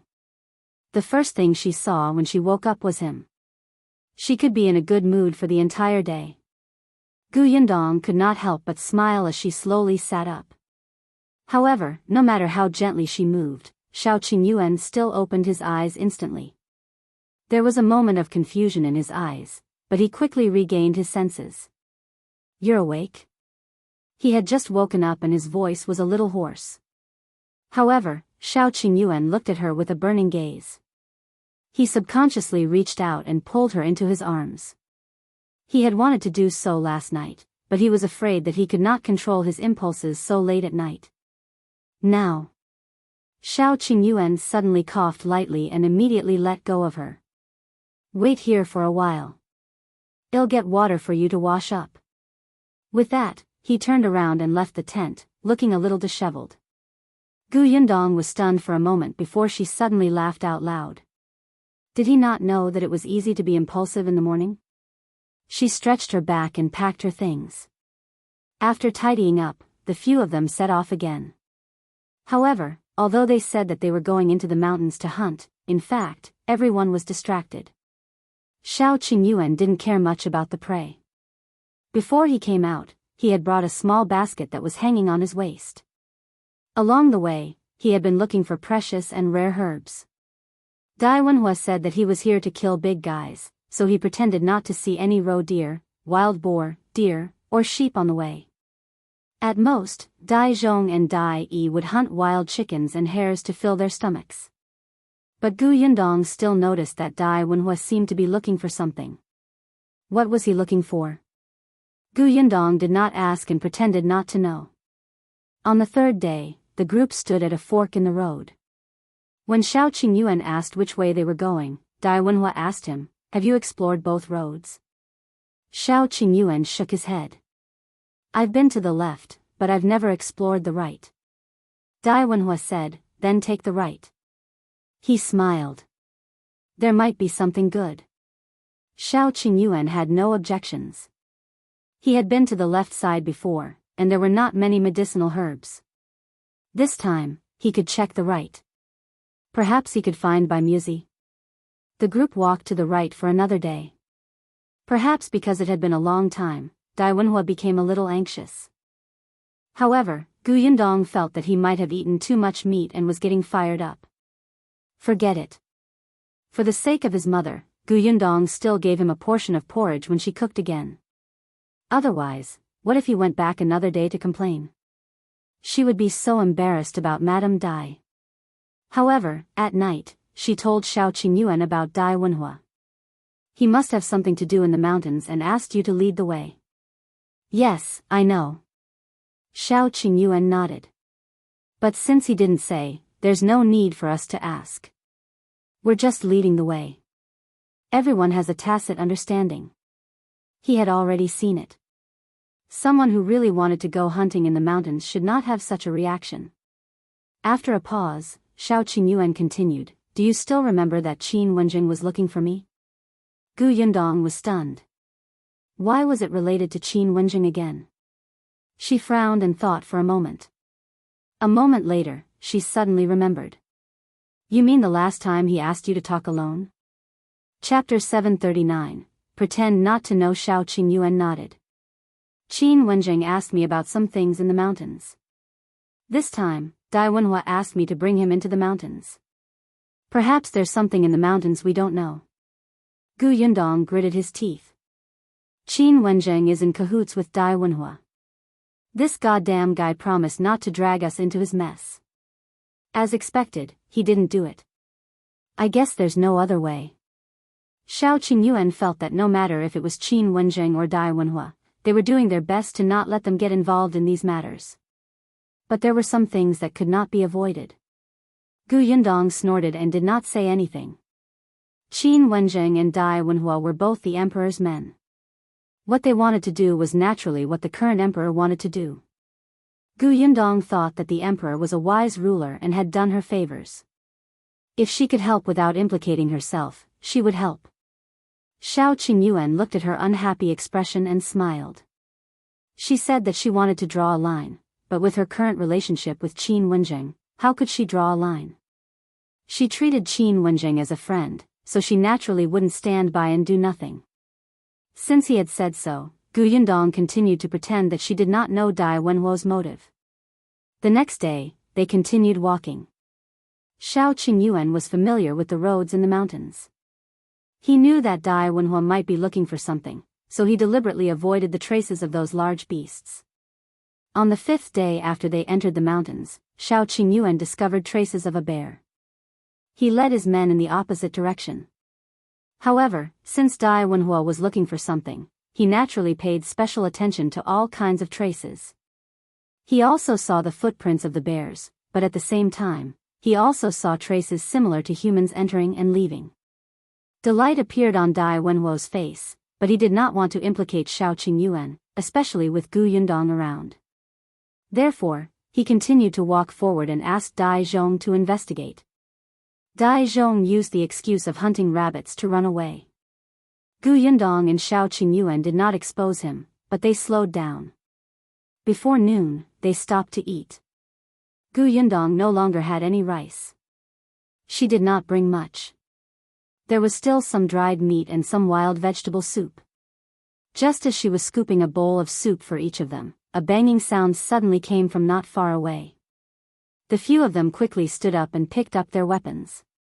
Yundong could only pour away the wild vegetable soup.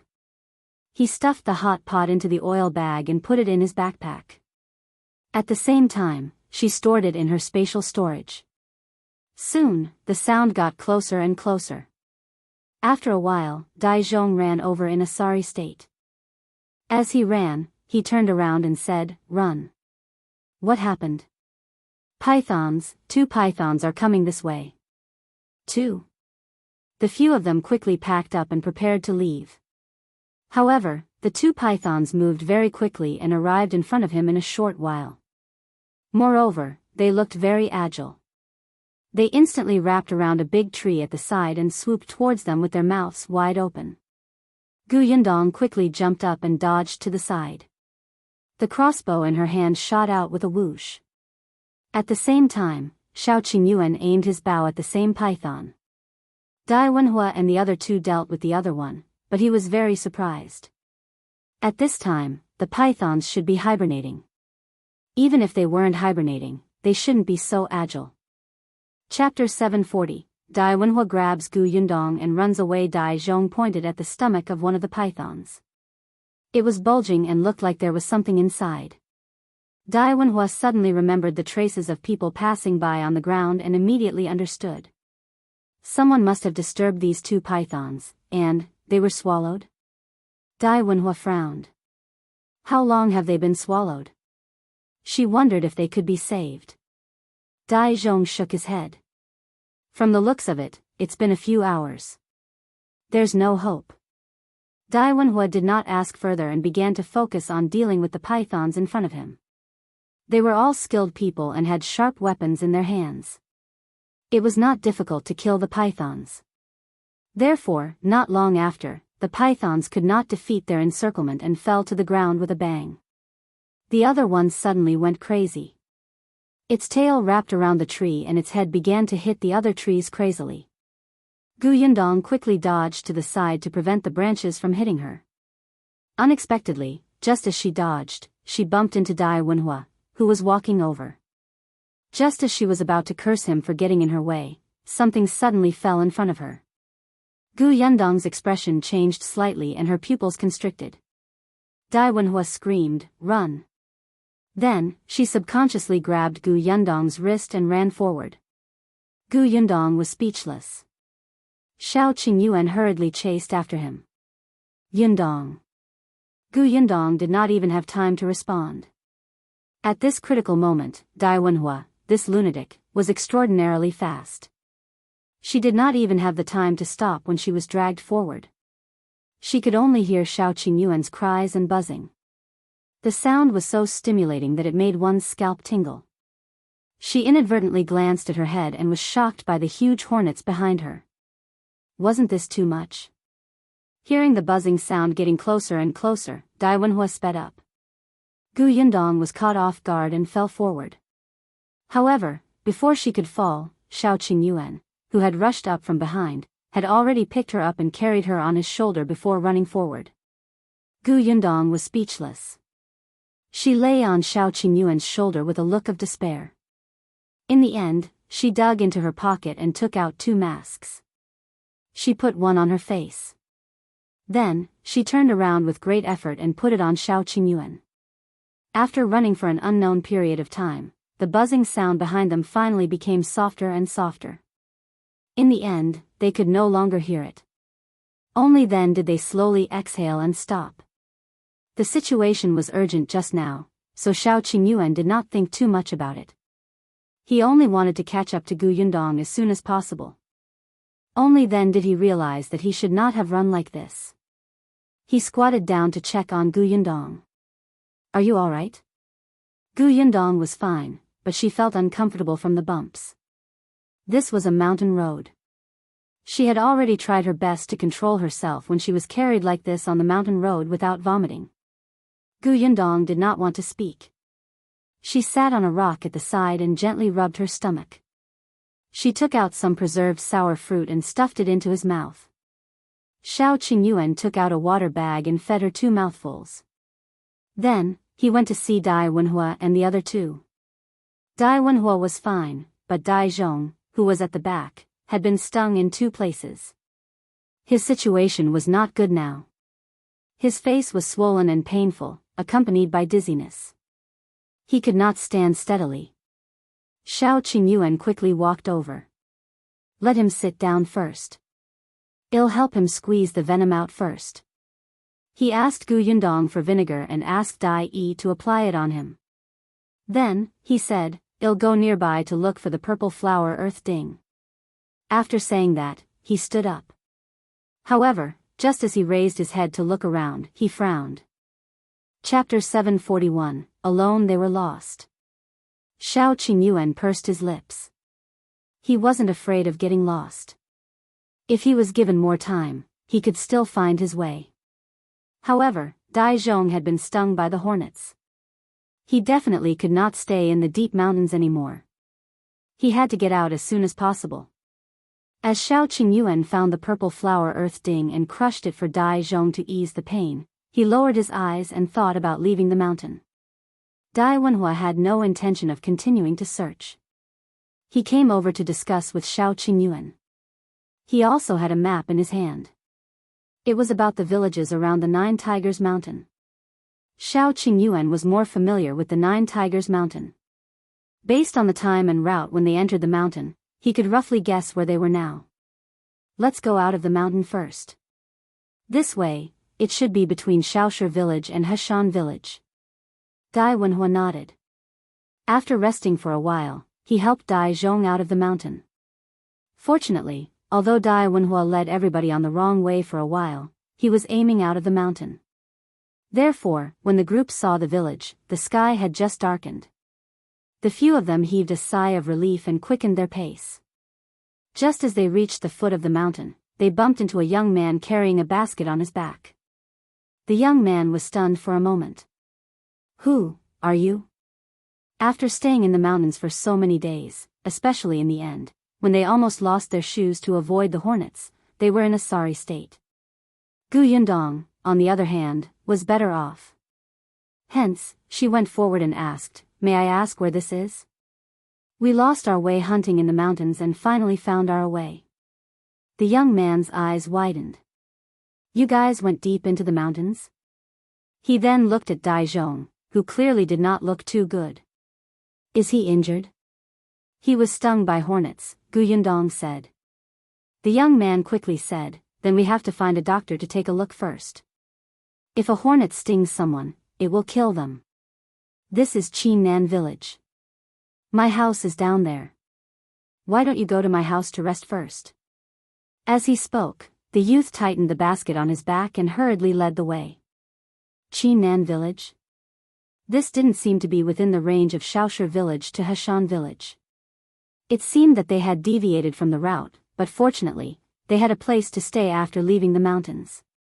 The few of them followed the youth down the mountain. Yundong chatted with him as they walked. Only then did she understand that the young man's name was Qin Shu. He was only 13 years old this year and was even younger than Yundong. Qingyuan village was very remote and extremely poor.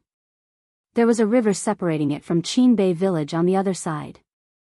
The two small villages were in the mountains, so it was not easy to get out of town. There were less than 200 people in the entire village, and the land was very barren. However, Qin Shu seemed to be very happy. He said, "There are very few outsiders in our village. It's very cold. However, you're lucky. There's a doctor in our Qingyuan village. Although he can't treat serious diseases, he can deal with hornet stings. I'll look for him later. You guys rest first." As they spoke, Qin Shu had already led them to a small courtyard. Qin Shu opened the courtyard door and put down the basket on his back. He called them in to sit. "I'll get you some water." Yundong sized up the courtyard in front of her. It was very small and dilapidated. There did not seem to be anyone in the house except for Qin Shu. There were only 2 rooms and only one set of things. Yundong and Shao Qingyuan looked at each other and quickly understood that this youth was alone. Chapter 742, Qin Shu poured some water and told them to sit for a while he went out to look for the doctor. Dai Yi followed him. Not long after, a doctor limped over. Actually, Dai Zhong was much better. Shao Qingyuan had treated him in time and used the right medicine. He was no longer dizzy, but his skin was still swollen and uncomfortable. The doctor checked and only said that it was nothing serious. He told him to rest well, then took 2 copper coins and left. Qin Shu was very happy. He let them sit down first and went to the kitchen to make dinner. Dai Yi then explained what he had seen on the way to invite the doctor. It was indeed as Qin Shu had said. This place was surrounded by mountains on all sides, and there was only one road out of the village. It was bumpy and difficult to walk. There was still a long way to go on the main road outside. No wonder there were no outsiders. This place belongs to Shuanghu County. It takes nearly 6 hours to get to the nearest Anbei town, and it's even further to the county city. Moreover, this village doesn't have a carriage. We can't buy one even if we want to. When Qin Shu came over, he happened to hear this. He said, "Our village doesn't have a carriage, but the village chief has an ox cart. After dinner, I'll help you borrow it." Okay. Qin Shu was still very happy to be able to help them. He was also talkative. When they were eating, he asked them curiously where they came from, what the prefectural city outside was like, if they had been to the capital or seen any big shots. He had many questions, and the yearning he revealed made Gu Yundong think of Yunshu. When she was still in Gu village, Yunshu's eyes were filled with desire and curiosity for the outside world. Therefore, she would answer Qin Shu whenever she could.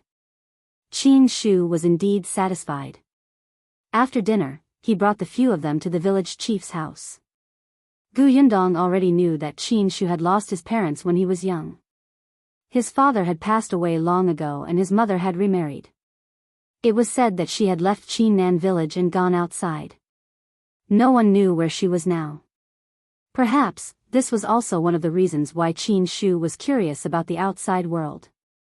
Qin Shu grew up eating from hundreds of families. As he was also a member of the Qin family, the village chief took good care of him. The village chief already knew that Qin Shu had brought a few lost strangers from the depths of the mountains. The village was only so big, so everyone knew about the slightest accident. Compared to Qin Shu's pure enthusiasm, the village chief was clearly much more cautious. He sized up the 3 people standing in front of him. Although they were all wearing rough clothes, it was not difficult to tell that these 3 people were people who lived extremely well. Dai Wenhuo, in particular, was much more distinguished than the young masters of the rich families he had seen in the county city. As the village chief watched, he felt uncomfortable. He shifted his body slightly to control the urge to stand up and give up his seat to them. He coughed lightly and asked, "You want to borrow the ox cart to go to the county city?" "Yes." It was Dai Wenhuo who spoke. "Don't worry, village chief. We won't borrow it for nothing. We won't give you any less money." Gu Yundong rubbed her forehead. "Young master, you're too direct." The village chief shifted uncomfortably again. "It's not impossible for you to borrow my ox cart, but who will drive it? Originally, my son could send you there, but he hasn't been feeling well these 2 days and can't go out." Qin Shu immediately said, "I can send them there." The village chief glanced at him and said in frustration, "You? Are you sure?" Chapter 743, She likes this place. Qin Shu met the village chief's gaze and suddenly realized something. He immediately lowered his head silently and did not speak. Indeed, the next moment, the village chief said speechlessly, "You haven't even been to the county city. How can you send them there? You may be unable to find your way back by then." Qin Shu scratched his head, feeling a little troubled. After a while, he turned around and asked Gu Yundong, "I've never been to the county city, but I've been to town. Can I send you to town? There are carriages in town too. You can buy one." "Sure." Qin Shu's eyes lit up and he suddenly turned to look at the village chief. "Village chief," she said, "that it's okay." The village chief was speechless for a long time. He sighed and said, "All right, you can send them off." Qin Shu happily went to the backyard to fetch the ox cart, leaving Dai Wenhuo to discuss the price of renting the ox cart with the village chief. In the end, he gave them 1 tael of silver and the village chief sent them out. Actually, Gu Yundong had also thought about not borrowing an ox cart. It was just walking.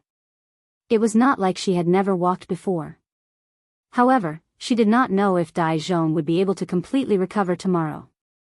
Moreover, Shao Qingyuan felt that if the conditions allowed it, he still wanted Gu Yundong to walk less. Fortunately, Dai Zhong was much better when the group set off early the next morning. Other than his slightly swollen face, there was nothing uncomfortable about him. He was not even willing to take the ox cart and insisted on walking by himself.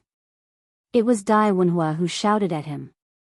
Gu Yundong was the last to leave the Qin family's courtyard.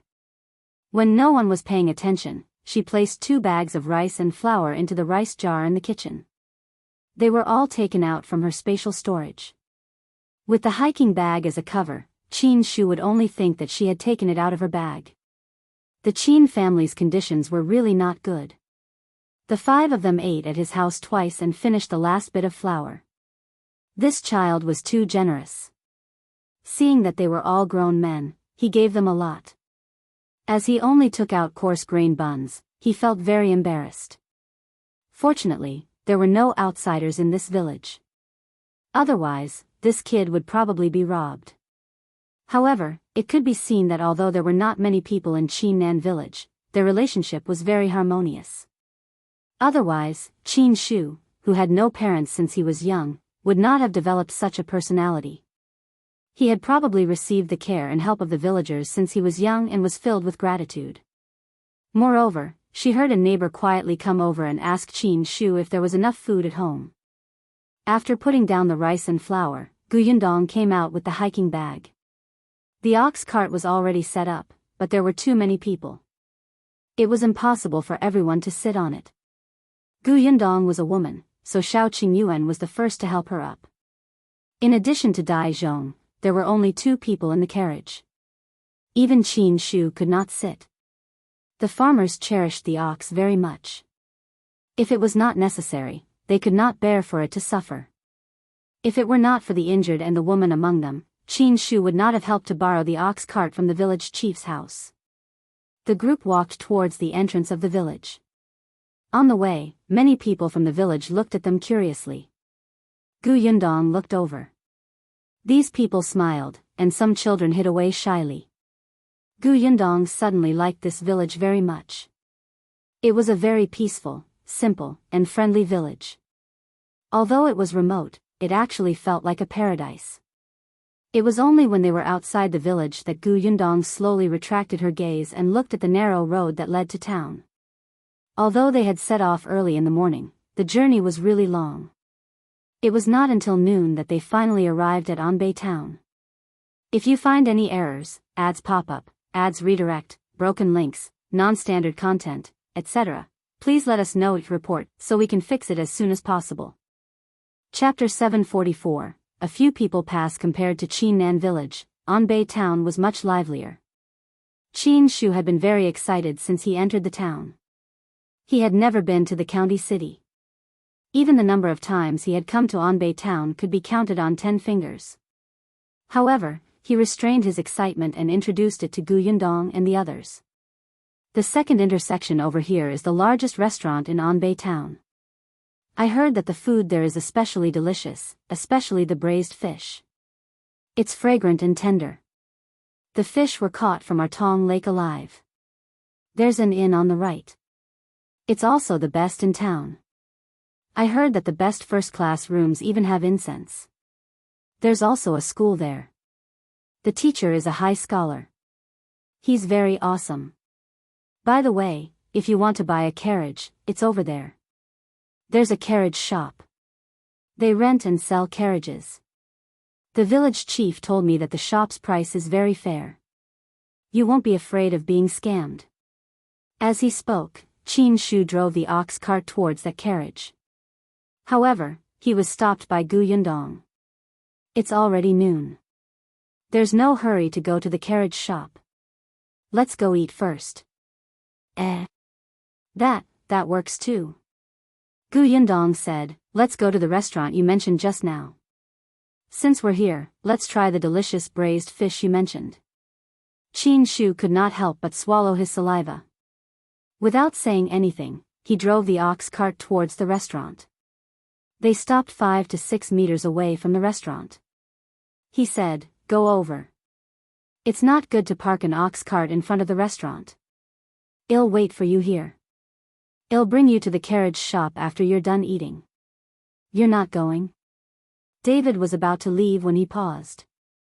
Qin Shu smiled and nodded. I brought some dry food. David held his forehead and pulled him forward. Let's eat together. You've treated us to 2 meals. Can't we treat you to a meal? But, Qin Shu was stunned for a moment and said worriedly, that restaurant is very expensive. You're not the only one eating. Qin Shu could not break free at all and could only let him lead her forward.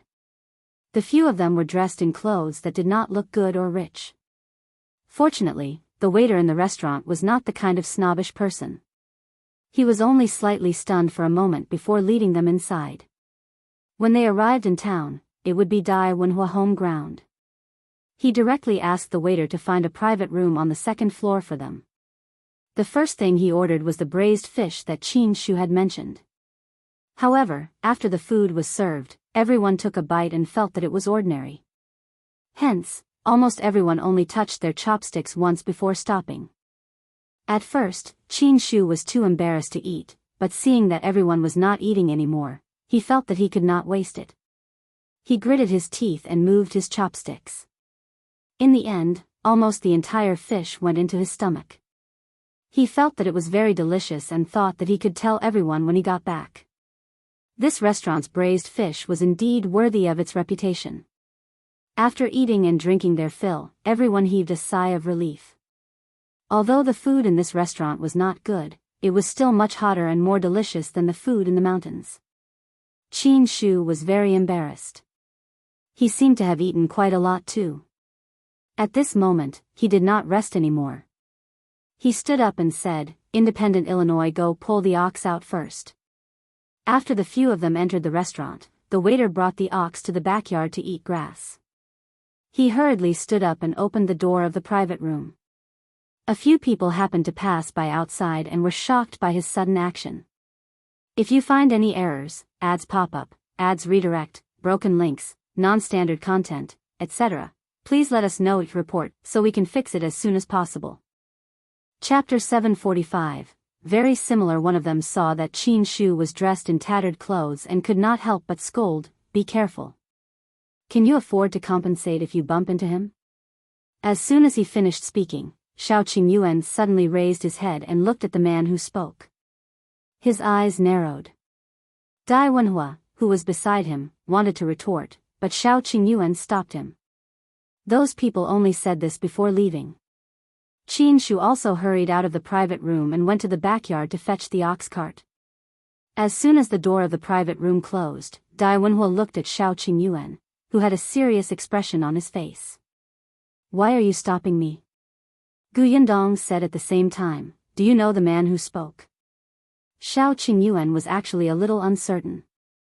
His voice sounds familiar, and his eyes are very similar. After a pause, he turned to Yundong and said, do you still remember that we encountered a group of robbers on the way to Qingyuan Prefecture with the escort agency to transport the 4 jars of wine from the Tao family?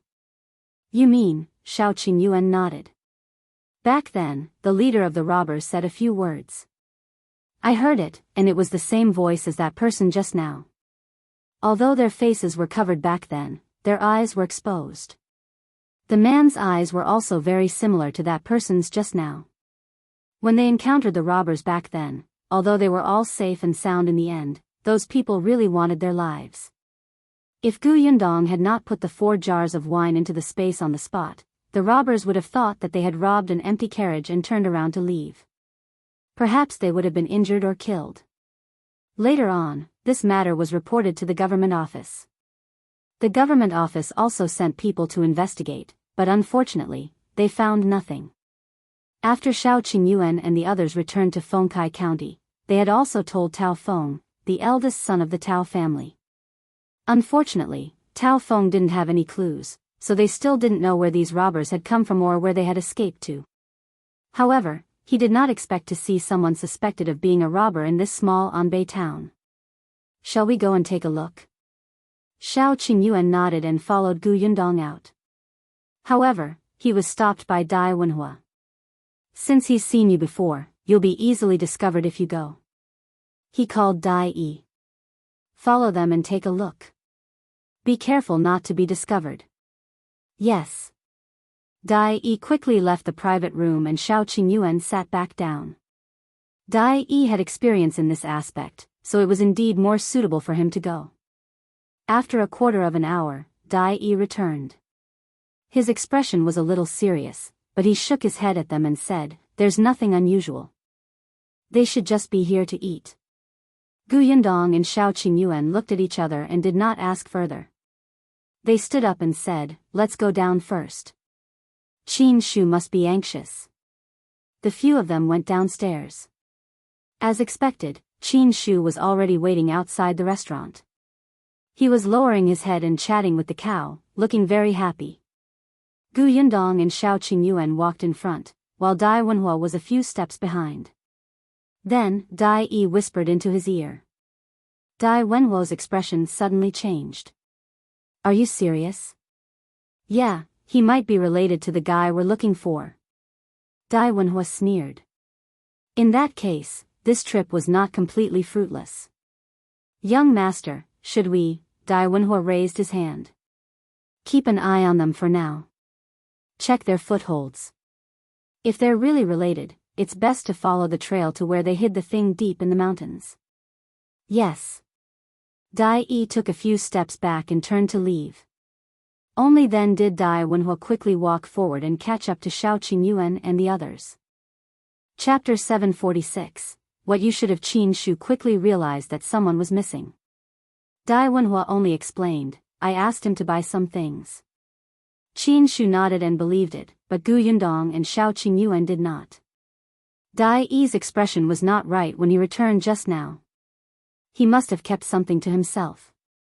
However, they also knew that Wenhuo and Qin Wenjing had tried their best not to involve them. The less they knew, the better. Everyone tacitly ignored the abnormality and went to the carriage shop to buy a carriage. Yundong originally wanted to rent one, but she had encountered the robber previously. In order to avoid more trouble, she bought a carriage and drove back. Seeing that his mission was completed, Qin Shu heaved a huge sigh of relief and sat on the ox cart with a smile. "Brother Shao, Brother Dai, Sister Gu, this is it. I wish you all a safe journey. Sister Gu, thank you for telling me so much about the outside world. I'll remember your words. Goodbye." He was about to leave when Yundong pulled him aside and gave him 10 taels of silver. "We're the ones who should thank you. Take this as our food and accommodation expenses. You can keep it." Qin Shu widened his eyes and quickly retracted his hand. "No need, no need. Didn't you treat me to a meal too? I'm already very satisfied after coming to such a good restaurant and eating braised fish. I can't accept this."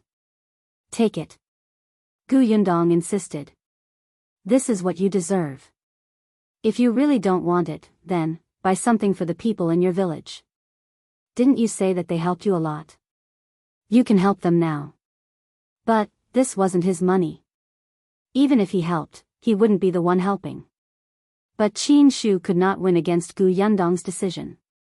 After some thought, he could only say, then I'll use this silver to buy some rice, flour, grains, and oil and send them to the uncles and aunties in the village. I'll say that you gave them to me. Up to you." If she gave him the money, it would be his. How he dealt with it was his own business. Qin Shu heaved a sigh of relief. Only then did he feel that the silver in his hand was not so hot. However, he was still happy in his heart. After bidding farewell to Yundong and the others, he took the money to buy food, cloth, and daily necessities. He placed them in the ox cart and transported them back. When they returned to the village, someone immediately realized that there were many things on the carriage. Qin Shu chuckled and said that these were all given by those guests. Then, he asked the village chief to help distribute them to everyone. The village chief knew that these were definitely for Qin Shu alone. Only this silly boy would take them all out to share. However, he knew how to be grateful. He knew how to repay his uncles and aunts in the village. It was still very gratifying. The villagers were all sensible people. Some of them refused to accept it and said that they had not helped much. However, if they did not accept it, Qingyuan simply left it at the village chief's house. The village chief was speechless. In the end, it was the village chief who spoke up and helped to distribute them. After that, there was still a lot left for Qingyuan to bring back. When Qingyuan returned home and opened the rice jar, he realized that there were 2 large bags of rice and flour inside. For a moment, his eyes were a little moist. He thought that if he had the chance to see Sister Gu again in the future, he would definitely repay her well. These were all things for another time. On the other side, after Gu Yundong and the others parted ways with Qingyuan, they drove the carriage back. Dai Yi had yet to return. Although Gu Yundong and Shao Qingyuan did not say anything, they were very slow. It was not until the next afternoon that Dai Yi rode his horse over. Chapter 747, Coax Him. After 2 days of recuperation, Dai Zhong had completely recovered. As soon as Dai Yi arrived, he leaned over and whispered into Dai Wenhuo's ear. The latter's expression instantly turned serious. He said to Shao Qingyuan directly, "I have something urgent to attend to and have to leave first. I can't return to Fengkai County with you guys. I'm sorry." Shao Qingyuan naturally wouldn't stop him. "Alright, let's meet in the prefectural city another day. Until next time." Until next time. He cupped his fists at Shao Qingyuan and nodded at Gu Yundong. Then, he took the horse that Dai Yi had brought over. He flipped over and jumped. He suddenly shook the reins and ran away like lightning. Dai Yi and Dai Zhong bade farewell to the 2 of them and immediately followed. Not long after, the 3 of them rode further and further away and disappeared from Gu Yundong's sight. She and Shao Qingyuan looked at each other and shrugged. "Looks like we have to go back ourselves." The 2 of them didn't ask or be curious about what urgent matter Dai Wenhuo had. However, without waiting for Dai Yi, the 2 of them were still much faster. 2 days later, the carriage finally arrived at the town where Yongfu village belonged, Qingyuan town. Looking at the familiar place, Gu Yundong took a deep breath and relaxed. She made Shao Qingyuan slow down. "I just returned to Yongfu village for 2 days and am already deep in the mountains. Yunxu will definitely be unhappy if I only go back after so long. I'll buy something to coax him." Yes, perhaps her father had also returned from the prefectural city. She felt that it was probably not enough to buy 1 or 2 things. She would see if there were any novel things in this town. Due to the different directions, they didn't need to pass through Fengkai County to return from Anbei town. They directly returned to town.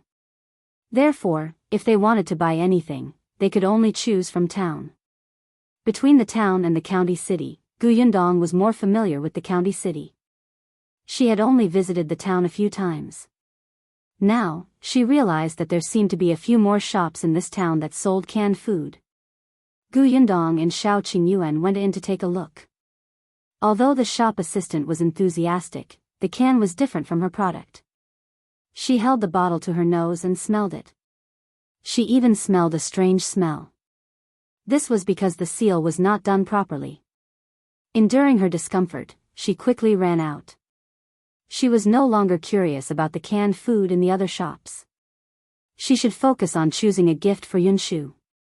Every time she picked a gift, Gu Yundong felt like her head was going bald. She had a terrible headache. However, there were not many novel things in this town. They were not even as many as in her spatial storage. Gu Yundong stopped in her tracks. Yes, she could make a few things according to the things in the space, just like the puzzle from before. Whether it was her mother, Yunxu, Yunke, or even her father, they were all very interested. What did children like? Gu Yundong thought about it and her eyes lit up. Got it. She would get someone to make it when she got back. Gu Yundong felt slightly relieved now that she had an idea. Just as she was about to get back into the carriage, someone patted her on the shoulder. She turned around in surprise and saw Shao Qingyuan pointing at a stall not far away. Well, Yunxu will like it. Gu Yundong looked in the direction he was pointing and saw a kite stall. All kinds of colorful kites swayed slightly in the breeze, as if they were waving at you. But Gu Yundong looked at a shop at the back through an angle revealed by the shaking kite. Chapter 748, Reluctance. Gu Yundong's eyes flashed with joy. She said to Shao Qingyuan, "Wait for me there first. I'll be back soon." Shao Qingyuan wanted to say that he could accompany her to buy it, but Gu Yundong had already run out. However, someone asked him to make way from behind, so Shao Qingyuan could only lead the carriage to the side. But when he looked up again, Gu Yundong was nowhere to be seen. The kite stall was still there, but Gu Yundong was not there. Didn't she go to buy a kite? Where did she go? At this moment, Gu Yundong was already standing in the shop behind the kite stall. This was a shop that sold bows and arrows. Other than bows and arrows, it also sold some materials for bows and arrows. The business looked ordinary, but the shopkeeper sat happily at the door drinking tea and basking in the sun. He did not seem to care much. When he saw Gu Yundong enter, he slowly stood up and asked with a smile, "Miss, do you want to buy a bow or a custom-made bow? How long does it take to customize a bow?" The shopkeeper smiled and said, "That depends on what you need. An ordinary one can be obtained in 10 days to half a month. If you want top-notch materials, it might take half a year to a year." That long? Gu Yundong frowned. Wasn't this too long? After some thought, she asked, "Then how much are the best bows and arrows sold here? What are you buying the bow and arrow for? Do you learn to use it at home, or do your brothers use it to practice archery, or do you go hunting in the mountains?" In this day and age, there were different types of bows and arrows. In terms of arrows alone, they were determined by the different uses such as combat, field hunting, school review, signals, and so on. Arrows used for combat were not allowed among the commoners. If they were discovered, they would be captured and executed. As for bows, there were also simple and complicated ones. The price was differentiated by the size and material of the bow. If a girl like Gu Yundong needed it, the bow would most likely have some accessories to make it look good. Gu Yundong listened to the shopkeeper's introduction and was a little curious. So there was such a big difference in bows and arrows? However, the bow and arrows she wanted to buy were mainly used for field hunting. She simply wanted it to be durable.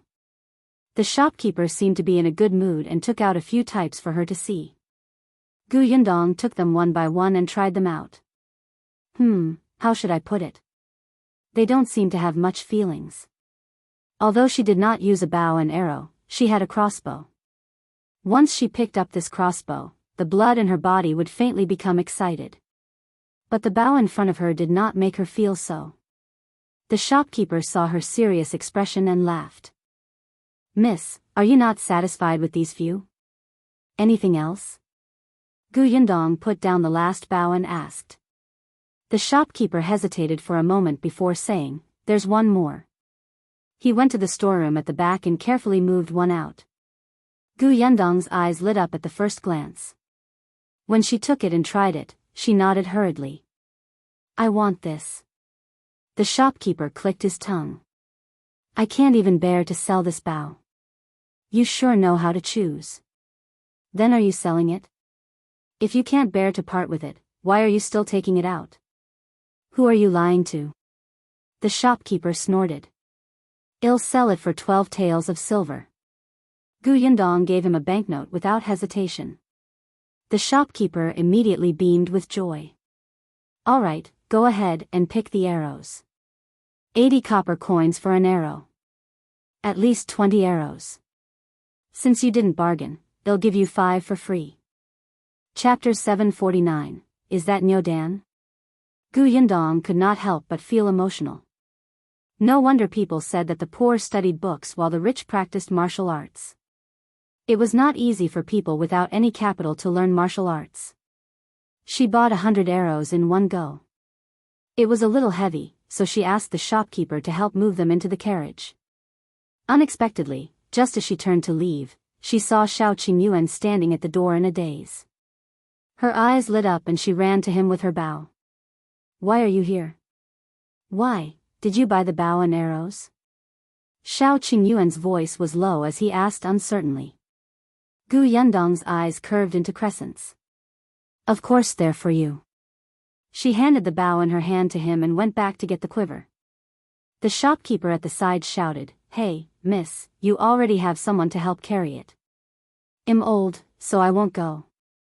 Gu Yundong glared at him.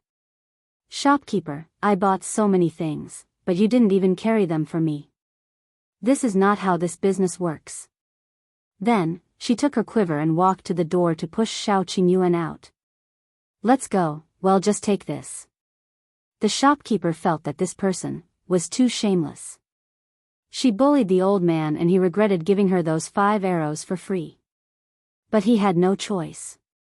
He could only follow with the remaining arrows. After the 3 of them carried the bow and arrows into the carriage, Gu Yundong thanked the shopkeeper. The shopkeeper snorted and turned to leave. Gu Yundong shook her head.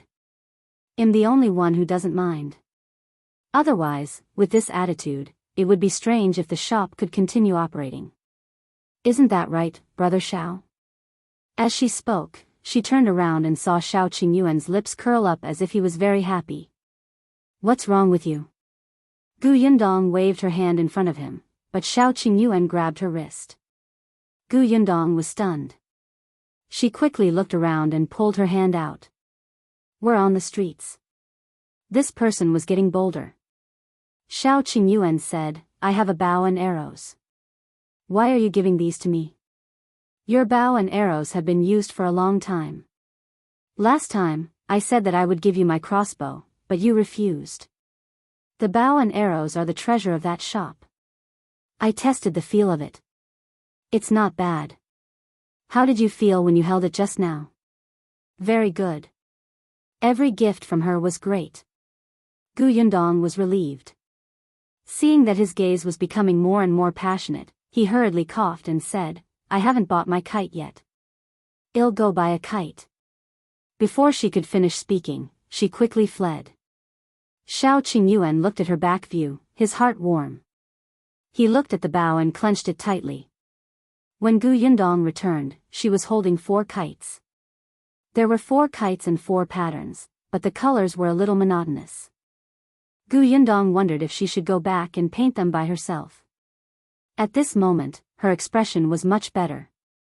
She carried the kites and got into the carriage. Let's go back. The corners of Shao Qingyuan's mouth curled up slightly. He didn't look at her anymore. The carriage drove towards the entrance of the town again. Gu Yundong heaved a sigh of relief. When the kites were put down, she lifted the curtain and looked outside. Although the town was not comparable to the county, it was still very lively.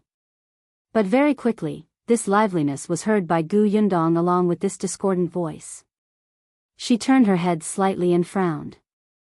She quickly said to Shao Qingyuan, Brother Shao, stop the carriage first.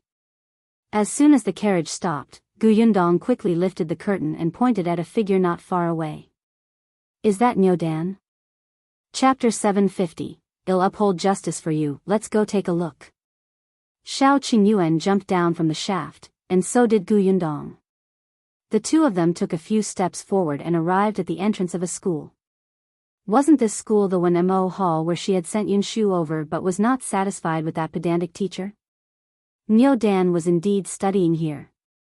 However, the current Niu Dan was standing outside the school, shouting that he had been wronged. His book basket had fallen to the ground and he did not have time to pick it up. His face was filled with stubbornness, but his eyes were red. He seemed to want to enter the school again to look for the master, but he was stopped by the gatekeeper. There were still a few students standing behind the door, pointing and laughing at him. Gu Yundong's expression darkened. She immediately pushed aside a bystander and called out, Niu Dan. Niu Dan turned his head. When he saw that it was Gu Yundong, the emotions that he had been suppressing instantly collapsed. As if he finally had someone to rely on, he burst into tears. Large drops of tears fell. Sister Yundong. Gu Yundong quickly took 2 steps forward, squatted down, patted his shoulder, and wiped his tears with a handkerchief. What's wrong? What happened? Tell me. I'll help you. For a moment, Niu Dan cried a little hard and couldn't stop. Therefore, before he could speak, a few students behind the door started shouting loudly. He stole something. He stole 50 copper coins and was chased out by the teacher. Niu Dan immediately shook his head with all his might. He wanted to explain, but he hiccuped. He was immediately angry and anxious, and his tears fell even more fiercely. Yundong hurriedly patted him. There's no hurry. Tell me slowly. I believe you didn't steal anything. Niu Dan had been in denial for most of the day. Yundong was the first person to say that she believed him without any explanation. All the grievances seemed to be unimportant at that moment. Someone believed in him. There was no need for him to say anything. There was no need for any evidence. Someone stood on his side without any worries. Niu Dan felt that it was enough. His emotions gradually stabilized. Although he was still sobbing, he could clearly say something. I didn't steal it. I really didn't. My father gave me those 50 copper coins. My father said that I've been studying very hard recently and that I've improved. He rewarded me and told me to buy what I wanted. I just haven't thought of what to buy, so I kept those 50 copper coins with me. It's useless. He wiped his face. But today, Shao Quan suddenly said that he had lost money. Then, they searched everywhere. In the end, they found 50 copper coins in my book basket and said that I had stolen it. The teacher said that I was immoral and had a bad character. He chased me out of the school. My 50 copper coins were also taken away. As he spoke, he felt aggrieved again. Niu Dan couldn't take it anymore and cried. When the others heard this, they whispered to each other.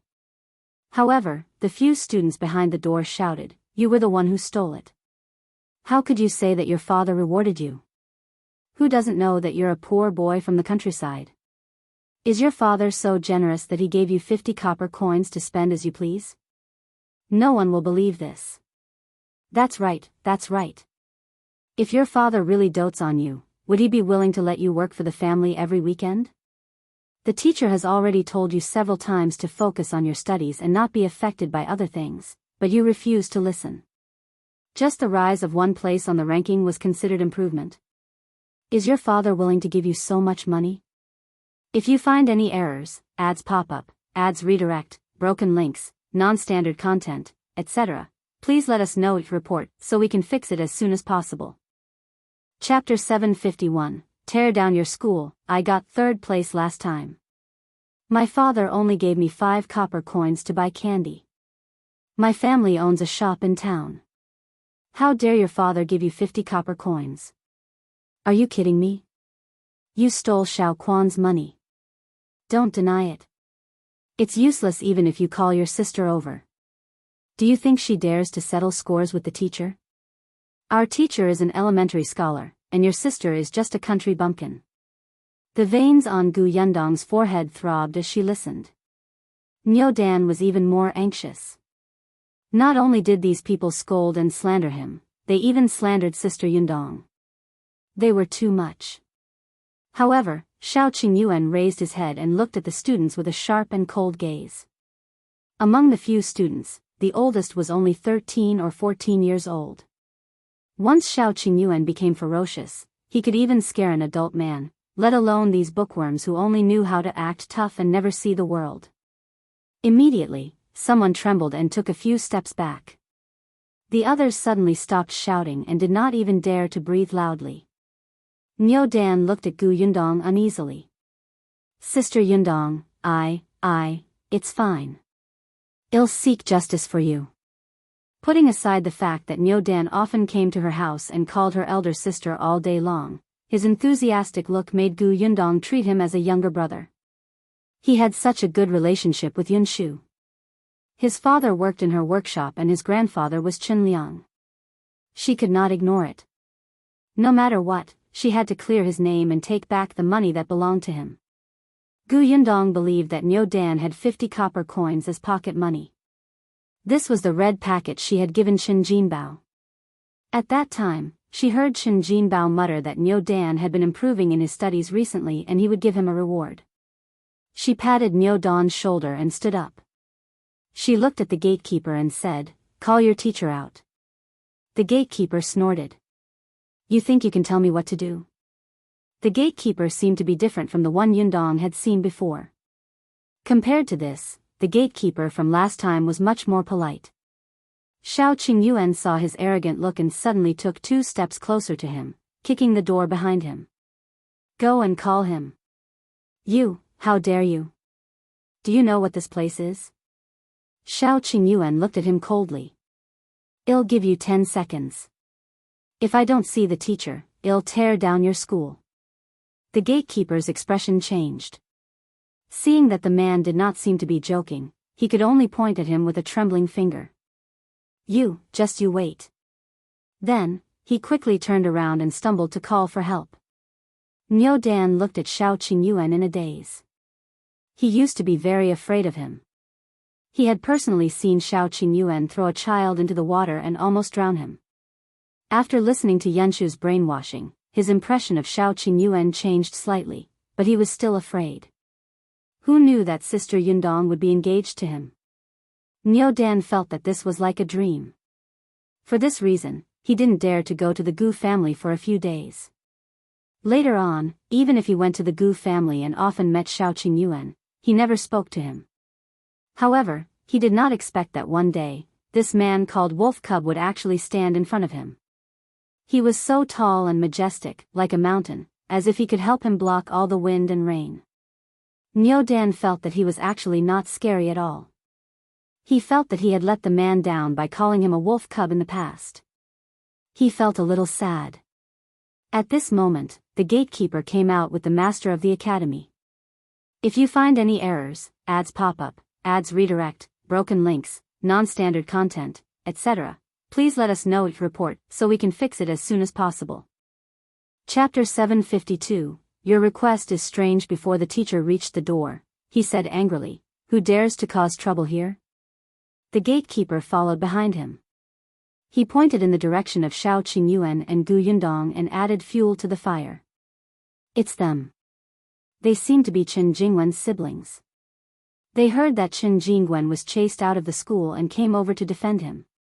Chen Jingwen did such an unbearable thing and didn't allow anyone to say it. That man almost kicked the door down."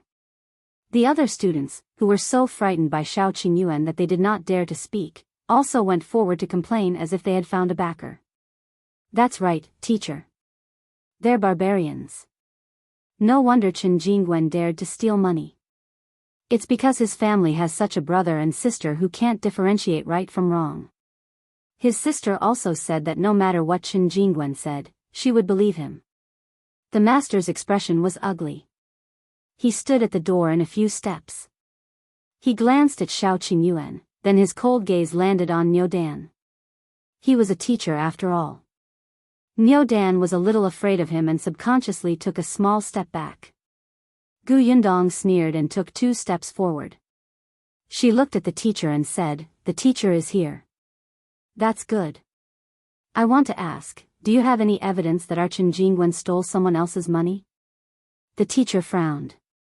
He did not talk to women. Hence, he looked at Shao Qingyuan. "Are you Chen Jingwen's brother?" Shao Qingyuan couldn't even be bothered to look at him. The teacher immediately said angrily, "I'm talking to you. Don't you even know the most basic etiquette?" Shao Qingyuan finally gave him a look and said, "She's talking to you. Are you deaf?" The teacher was so angry that his chest heaved. After a long while, he said, "I don't talk to women. I don't talk to brainless people." Gu Yundong almost laughed out loud. Shao Qingyuan's mouth was so sharp. She secretly applauded him. "You're saying that I'm brainless? I'm an elementary scholar. I'm a dignified elementary scholar. I'm rich and knowledgeable. To be able to teach here, compared to a country bumpkin like you, our difference is simply heaven and earth. You actually say that I'm brainless." Gu Yundong finally could not help but laugh. This is the first time I've heard someone praise themselves so exaggeratedly in front of so many people without batting an eyelid. How shameless. What did you say? This time, he was willing to talk to the woman. Yundong smiled. As expected, you're deaf. I say, you're shameless. Say that again. Yundong was surprised. This is the first time I've heard such a strange request. Since you're so sincere, I'll reluctantly repeat again. I say, you're shameless. The teacher was so angry that he almost fainted. If not for the gatekeeper supporting him from behind, he would have fallen to the ground and made a fool of himself. However, he was still so angry that he could not say a word. Yundong asked, can we talk nicely now? If not, I won't stand on ceremony. The teacher's expression became even uglier. This was a threat, a threat. He did not expect this woman to be so shameless and despicable at such a young age. Then I'll ask again. Why did the teacher conclude that Qingyuan stole the 50 copper coins? Why did he think that the 50 copper coins were not given to him by his father? Where's the evidence? On the basis that he has a criminal record and is a habitual thief. Before the teacher could speak, a cold shout suddenly came from inside. Immediately after, Yundong saw a familiar figure walk out. If you find any errors, ads pop up, ads redirect, broken links, non-standard content, etc., please let us know your report so we can fix it as soon as possible. Chapter 753, Unworthy of Being a Teacher. After the figure came out, the teacher immediately stepped forward and asked, Madam, why are you here? Madam's son said, I heard that a woman was present. I thought that you would definitely be troubled, so I came out to take a look. The teacher sighed and nodded. That's true.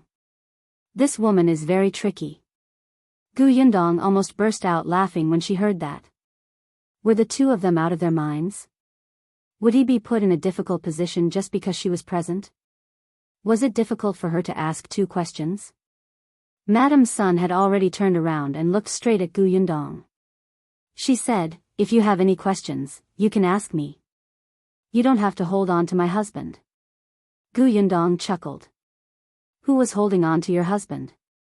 It was as if she had taken a fancy to this old man. This woman felt too good about herself.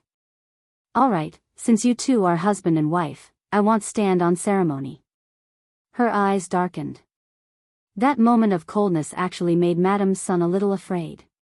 Did you just say that Qingyuan is a habitual thief? Yundong sneered. What else has he stolen? Since such a thing has happened in the past, why didn't you deal with it in the past and chase him out of school?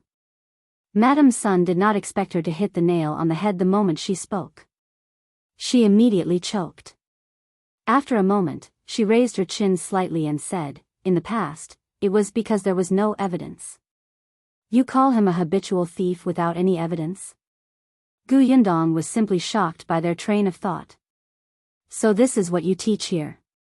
Just because Qingyuan is a country boy, he is the suspect whenever anything is stolen. Then, he's called a habitual thief without any evidence showing that he stole anything. Then, based on that, he's guilty again when some student lost something, and he's chased out of school without even having the chance to explain himself. Yundong burst out laughing and looked at the surrounding crowd. Did you hear that, everybody? I thought that the teacher of this Wenhuo Hall was just pedantic. Now I realize that he's not pedantic, but blind, paranoid, arrogant, irresponsible and self-righteous. Teacher? Can someone like him be a teacher? If his students become high scholars and officials in the future, they will make groundless judgments based on their guesses too, right? How many innocent people will go to prison? This is simply disregarding human lives. The onlookers couldn't help but nod. That's right. The teacher and his wife said that the child was a thief, but where was the evidence? To be honest, I used to think that this teacher was different from the other teachers I saw in other schools. He was always mysterious. When a woman brought a child to his door, he looked like he had seen a rat or a cockroach. It was as if everyone would like him. I think so too. I don't think the teachers of the other schools are as hard to satisfy as him. This girl is right. They're spreading this news without any evidence. Just now, this child was crying so miserably over there. One look and you can tell that he was wronged. This teacher is like a dog. Look at what that madam's son is saying. Habitual thief? So it's all based on their own guesses. Then, if my family lost a chicken, can it be said that they stole it? Anyway, I saw her pass by my house, so I guessed so. When Madam's son heard the dissatisfied voices of the surrounding crowd, she saw that they were all standing on Gu Yundong's side. She immediately said angrily, but I have witnesses. If you find any errors, ads pop up, ads redirect, broken links, non-standard content, etc., please let us know each report so we can fix it as soon as possible. Chapter 754, the so-called witness. As soon as he said that, the whispers in the surroundings instantly stopped. Everyone looked at each other. Witness? Gu Yundong also raised her eyebrows. Witness? Where are they? Madam's son sneered and shouted into the door, Sister-in-law Wu, tell me, is this Qingyuan dirty? Did he steal your things in the past? There was no movement inside the door for a long time. After a long time, a figure slowly walked out. Gu Yundong was stunned. It was her. Qingyuan's husband, Wu Chang's mother. Madame Wu dawdled to Madam's son's side. Madam's son looked at Gu Yundong and said, Madame Wu's daughter-in-law is Qingyuan's cousin. The last time her son got married, Qingyuan also went. In the end, there were a few gifts missing from the house. Later, they found out that Qingyuan took them all. Isn't he used to stealing? Qingyuan was also stunned. Of course, he knew Madame Wu. After hearing Madame's son's words, he hurriedly shook his head and said, I didn't take her things at all. Gu Yundong found it extremely funny. She looked at Madame Wu coldly. I'll say it again. Where's the evidence? Madame Wu felt a little guilty. She stammered and whispered, it's been so long. Where's the evidence? Oh, so this is still your guess? Madame Wu could not raise her head. Gu Yundong's teasing gaze landed on the teacher. The way Master Wen handles things is really impressive. On one hand, he says that he doesn't talk to women, but on the other hand, he can suspect his student of stealing and chase him out of the school because of a woman's unreasonable guess. The teacher trusts this Auntie Wu very much. I'm impressed. Master Wen's expression changed drastically and he quickly explained, I didn't. Just what? Yes, he had indeed listened to his wife's words, which was why he did not have a good impression of Qingyuan. And his wife had also listened to Madame Wu's words and made pillow talk. At the end of the day, the cause was indeed Madame Wu. Master Wen was furious. He suddenly looked at Madame Wu and said, tell me, why are you so sure that he stole your things? Under everyone's gaze, Madame Wu knew that if she did not say anything, she would probably not be able to raise her head in the future. She secretly took a deep breath and suddenly raised her head. It was Qingyuan who stole it. Back then, only he ran into the room where the gift was placed. The thing was gone. If it wasn't him, who took it? I'm an adult. I have no grudges with such a child. There's no reason to wrong him, right? No reason? Gu Yundong sneered. How can there be no reason? Is it not a reason that the Wu family and the Qin family to fall out? Is it not a reason that your son wants to take in a concubine and the Qin family doesn't allow it and comes to your house to settle scores? Your Wu family is in the wrong first. You don't dare to look for the adults, so you schemed against a child. How impressive. After Gu Yundong was done, she looked at Madame's son, so she is your witness, right? This is truly an eye-opener. She made up stuff in front of you because of personal grudges, and you lambasted an innocent child based on that. In the end, your husband blamed everything on him and chased him out of school. Elementary scholar? Teacher? You're simply ruining the kids. Pooey, disgusting. If you find any errors, ads pop up, ads redirect, broken links, non-standard content, etc., please let us know each report so we can fix it as soon as possible. Chapter 755, Admitting Mistake. Madame Sun's expression changed. She looked at Madame Wu, hoping that she would say more, but Madame Wu was simply making something out of nothing. Facing Gu Yundong's pressure, Madame Wu did not have any confidence. She could only grit her teeth and hold her hands tightly. However, her mind was blank and she could not find any words to refute. Master Wen almost fainted. He felt more and more people around him, and the way they looked at him was getting worse. Even the students who had run out to watch the show began to whisper. Gu Yundong looked at Master Wen. Say something. Where's the evidence? Did a dog eat your conscience when you were hurting a child like this? You, don't pester me here. Because you can't reason with me, you say that I'm pestering you endlessly. Let everyone be the judge. Who's in the wrong in this matter? Who's pestering someone else endlessly and refusing to admit their mistake? Who's disregarding human lives and ruining a child's future? After Gu Yundong finished speaking, someone beside him immediately shouted, I say, Master Wen, you said that the child was a thief. Show me the evidence. That's right. What right do you have to say that the child's father can't give him 50 copper coins as a reward? I even gave my child a tael of silver as New Year's money. I think he just thinks that the child is easy to bully because he came from the countryside and doesn't have a backer. He might as well find a scapegoat. You think you can be a teacher and educate others? Fortunately, my child hasn't come here to study. These few days, I'm thinking of sending my child over to be enlightened. Forget it, I'll go back and find another school. Fortunately, you didn't send your child over.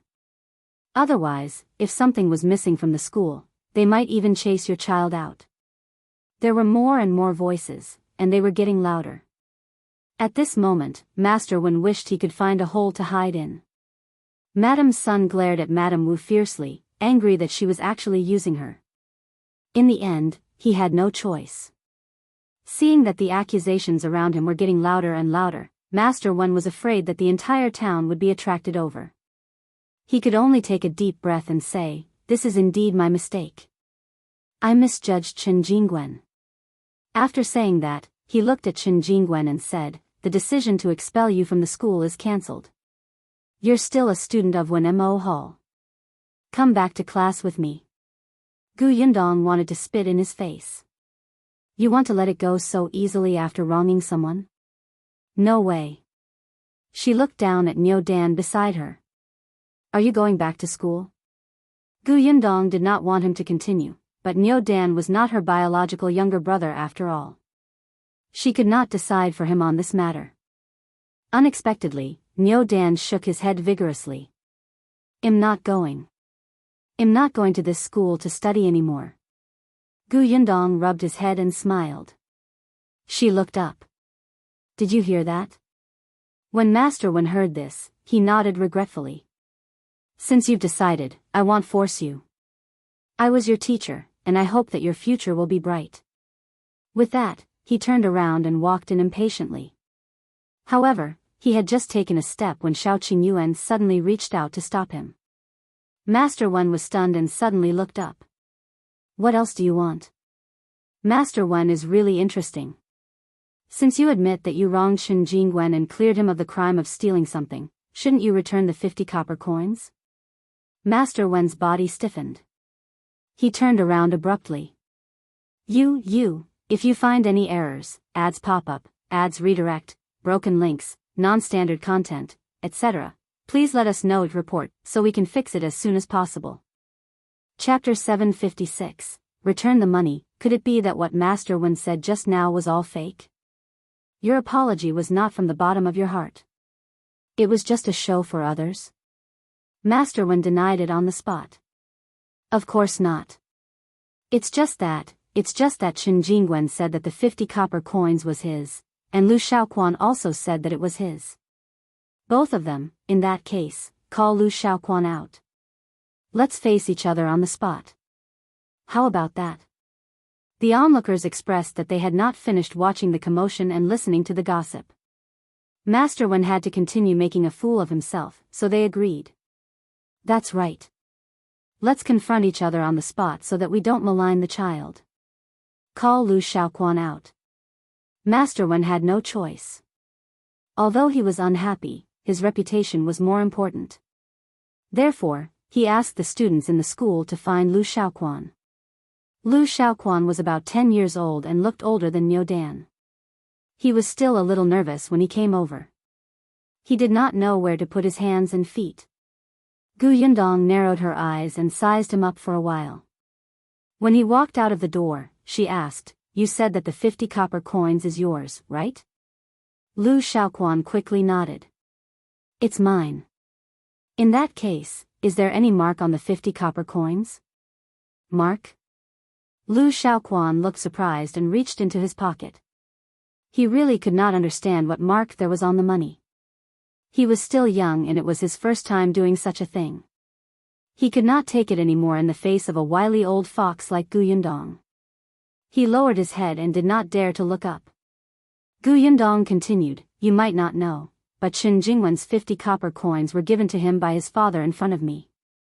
Before giving it to him, his father happened to be writing and accidentally knocked over the ink, so the 50 copper coins were stained. I have ink on my 50 copper coins. They were stained when I was doing my writing this morning, so, he couldn't finish." In an instant, he felt that his mouth was too fast and that something was wrong. Yundong smiled and asked Niu Dan, "Is there ink on your 50 copper coins?" Niu Dan shook his head. "No, there's no color on my copper coins." "Oh, a few copper coins are stained with soil. I plan to wash them properly when I get back." Yundong smiled and looked at Master Wen and the crowd. "Did everyone hear that? Now, let's see what the 50 copper coins look like, shall we?" Liu Xiahui was too young and flustered. The others were not stupid and could tell that something was wrong in an instant. Master Wen's face was even more ashen. He looked at Liu Xiahui and shouted coldly, "Aren't you going to take out the 50 copper coins?" Liu Xiahui was so frightened that he trembled and took out a string of copper coins. Master Wen looked carefully. There was no ink at all, and there was indeed soil on 2 copper coins. It was obvious who was telling the truth. His cold gaze landed on Liu Xiahui. "Tell me, is this 50 copper coins yours?" Master Wen was usually very dignified. With this solemnness, the kid was immediately frightened to tears. "It's not mine. I accidentally saw Qingyuan counting copper coins in the corner. In a moment of greed, I deliberately said that it was mine. Boo-hoo, I was wrong, Master. Don't chase me away." Master Wen's expression was very ugly. Madame Sun, who was beside him, was speechless for a long time. Shao Qingyuan took the string of copper coins from Master Wen and handed it to Niu Dan. "If you find any errors, ads pop up, ads redirect, broken links, non-standard content, etc., please let us know your report so we can fix it as soon as possible." Chapter 757, Brother Shao, thank you with the money back. Yundong did not want to pester them anymore. She believed that the people's eyes were sharp and the news spread quickly. It wouldn't be long before everyone in this area knew what Master Wen had done today. For a person who valued his reputation more than anything else, it was enough for Master Wen to suffer for a long time. But before she left, Yundong gave him a blow. To find the truth in such a small matter with such a simple question, even I can easily judge it. However, Master Wen made such a simple case so complicated. As expected of the knowledgeable elementary scholar. Today, we have all learned something. Pfft, someone couldn't help but laugh. Master Wen finally couldn't take it anymore.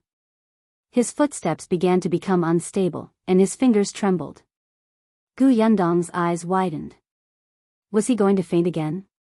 Was she going to add another feat to her glorious achievements? Unfortunately, Master Wen's resistance was relatively strong. In the end, with the help of the gatekeeper, he held his chest and panted as he entered. Madame Sun also hurriedly covered her face and followed in. The other students lowered their heads and looked at each other. In the end, they quickly turned around and left with faces full of shame. In an instant, only Liu Xiahui and Madame Wu were left at the door. It was the gatekeeper who had returned and pulled the sobbing Liu Xiahui in. Madame Wu stood alone at the door and was pointed at. Gu Yundong glanced at her. She would tell Qingyuan everything about the Wu family. As for how they would deal with it, it was up to them. She looked at the aggrieved and resentful Niu Dan and smiled. Let's go. Niu Dan wiped his face and smiled. He took the 50 copper coins and ran to the side to pick up his basket before following Gu Yundong to the carriage. When he got into the carriage and saw the kite and Bao inside, his eyes widened. Sister Yundong, did you buy these for Yunshu? Yundong saw that his eyes were filled with envy and desire. Thinking that he had suffered greatly today, she gave him one. This is for you. Niu Dan looked at her in surprise. You're really giving it to me? You don't like it? Yes, I like it. He hugged the kite, and his face returned to its usual cheerful expression. Gu Yundong heaved a sigh of relief. This child's recovery ability was quite strong. Niu Dan held the kite for a while before carefully putting it down. He then looked up at Gu Yundong and pursed his lips.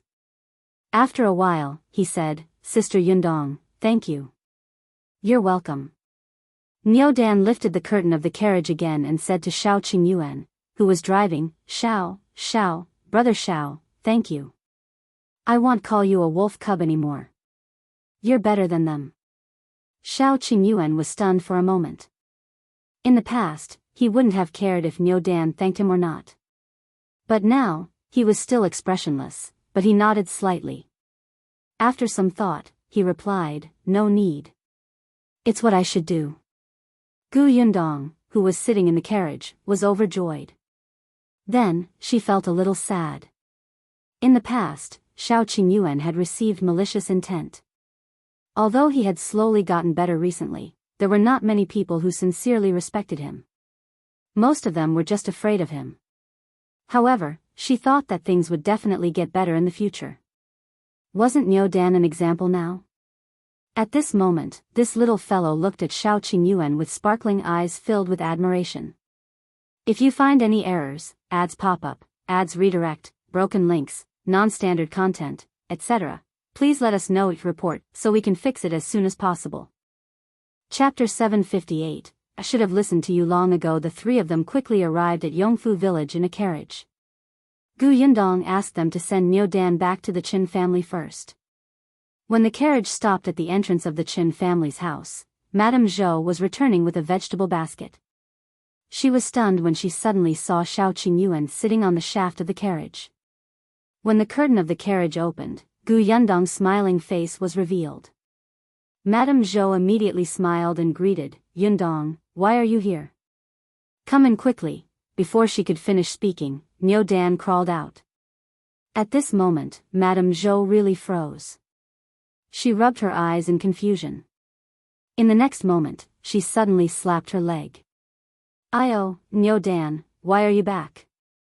Shouldn't you be at school during this hour? When Niu Dan saw his family, the grievance from before surged up again. He immediately ran towards him with tears in his eyes. Grandma, I'm not going to school anymore. Madame Zhou had dropped the basket in her hand. She quickly hugged him and asked, What's wrong, what's wrong? Why are you crying? Who bullied you? Tell Grandma. Grandma will deal with him. As she spoke, she hurriedly shouted inside, Old Chen, come out quickly. Something happened. Before Gu Yundong could say anything, Madame Zhou already had such a huge reaction. If she said anything later, the woman would probably be even angrier. However, on second thought, it made sense. If her Yunshu was chased out of the school like a thief without distinguishing between right and wrong, she would have the urge to tear down that school. Chen Liang came out very quickly. He was a little more rational than Madame Zhou. Although he was also concerned about why Niu Dan had returned without a hitch, when he saw Gu Yundong and Shao Qingyuan, he invited them in first before asking about the situation. The group of people entered the central room. Madame Song, who was working at the back, also heard the sound and ran over. Gu Yundong tried her best to explain the matter in detail in a calm voice. Before she could finish speaking, she saw Madame Zhou and Madame Song begin to wipe their tears. Their hearts ached as they hugged Niu Dan. Even Qingyuan was so angry that his face turned green. His hands were clenched tightly, and he looked like he wanted to rush over and settle the score with that teacher. After Yundong finished speaking, Madame Zhou gritted her teeth and said, "I knew that the Wu family was not a good thing. Wu Chong is arrogant and the Wu couple is narrow-minded. It's fine if they fell out with our family, but they actually took revenge on a child. I'm so angry. I'm going to tear her apart." Madame Song hugged Niu Dan and nodded vigorously. "I'll go too." Qingyuan took a deep breath. "All right, we still have to consider this matter at length." Then, he turned around and said to Shao Qingyuan and Yundong, "Thank you so much for today.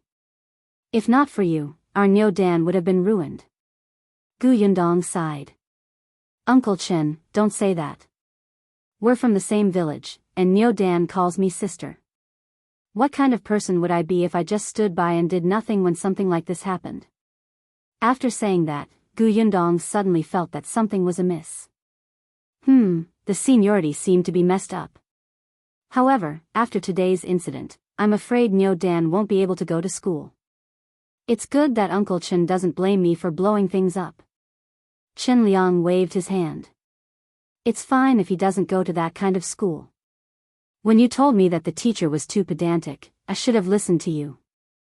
He wouldn't have ended up like this." Yundong did not say anything. Seeing that this family was filled with righteous indignation and wanted to discuss the follow-up matters, she bade farewell with Shao Qingyuan. When she returned to the Gu residence, it was already a little late. Seeing Father Tong at the door, Yundong hurriedly asked, "Are my parents back from the prefectural city? If you find any errors, ads pop up, ads redirect, broken links, non-standard content, etc., please let us know each report so we can fix it as soon as possible." Chapter 759, knowing that you are unlikable. When Father Tong saw them return, he was instantly happy. This young lady and her future husband had gone into the mountains together. Everyone was filled with worries, especially because they had agreed to only travel for 5 to 6 days, but they had not returned for more than 10 days. Wasn't he excited to see her now? Hence, he did not hear Yundong's question. He hurriedly shouted into the courtyard, "Eldest Miss is back." As soon as he finished speaking, 2 figures rushed out one after another. It was Yunxu and Bian Yuanji. The 2 children hugged her and almost cried. "Big sister, you're finally back. You don't know how worried we were. Cousin, are you all right?" The 2 of them were at home. At this moment, it was time for them to be given the clothes-making vacation. Qin Wensheng School was on vacation, and so was Tianhai Academy. Only the Wenmo Hall that she saw today felt that there was no need to give the students the clothes-making vacation, which would waste their time. In any case, the students were from the nearby villages and towns. There was no need for them to go back and put on more clothes to ward off the cold. That was why Yundong saw Niu Dan at the entrance of that school today.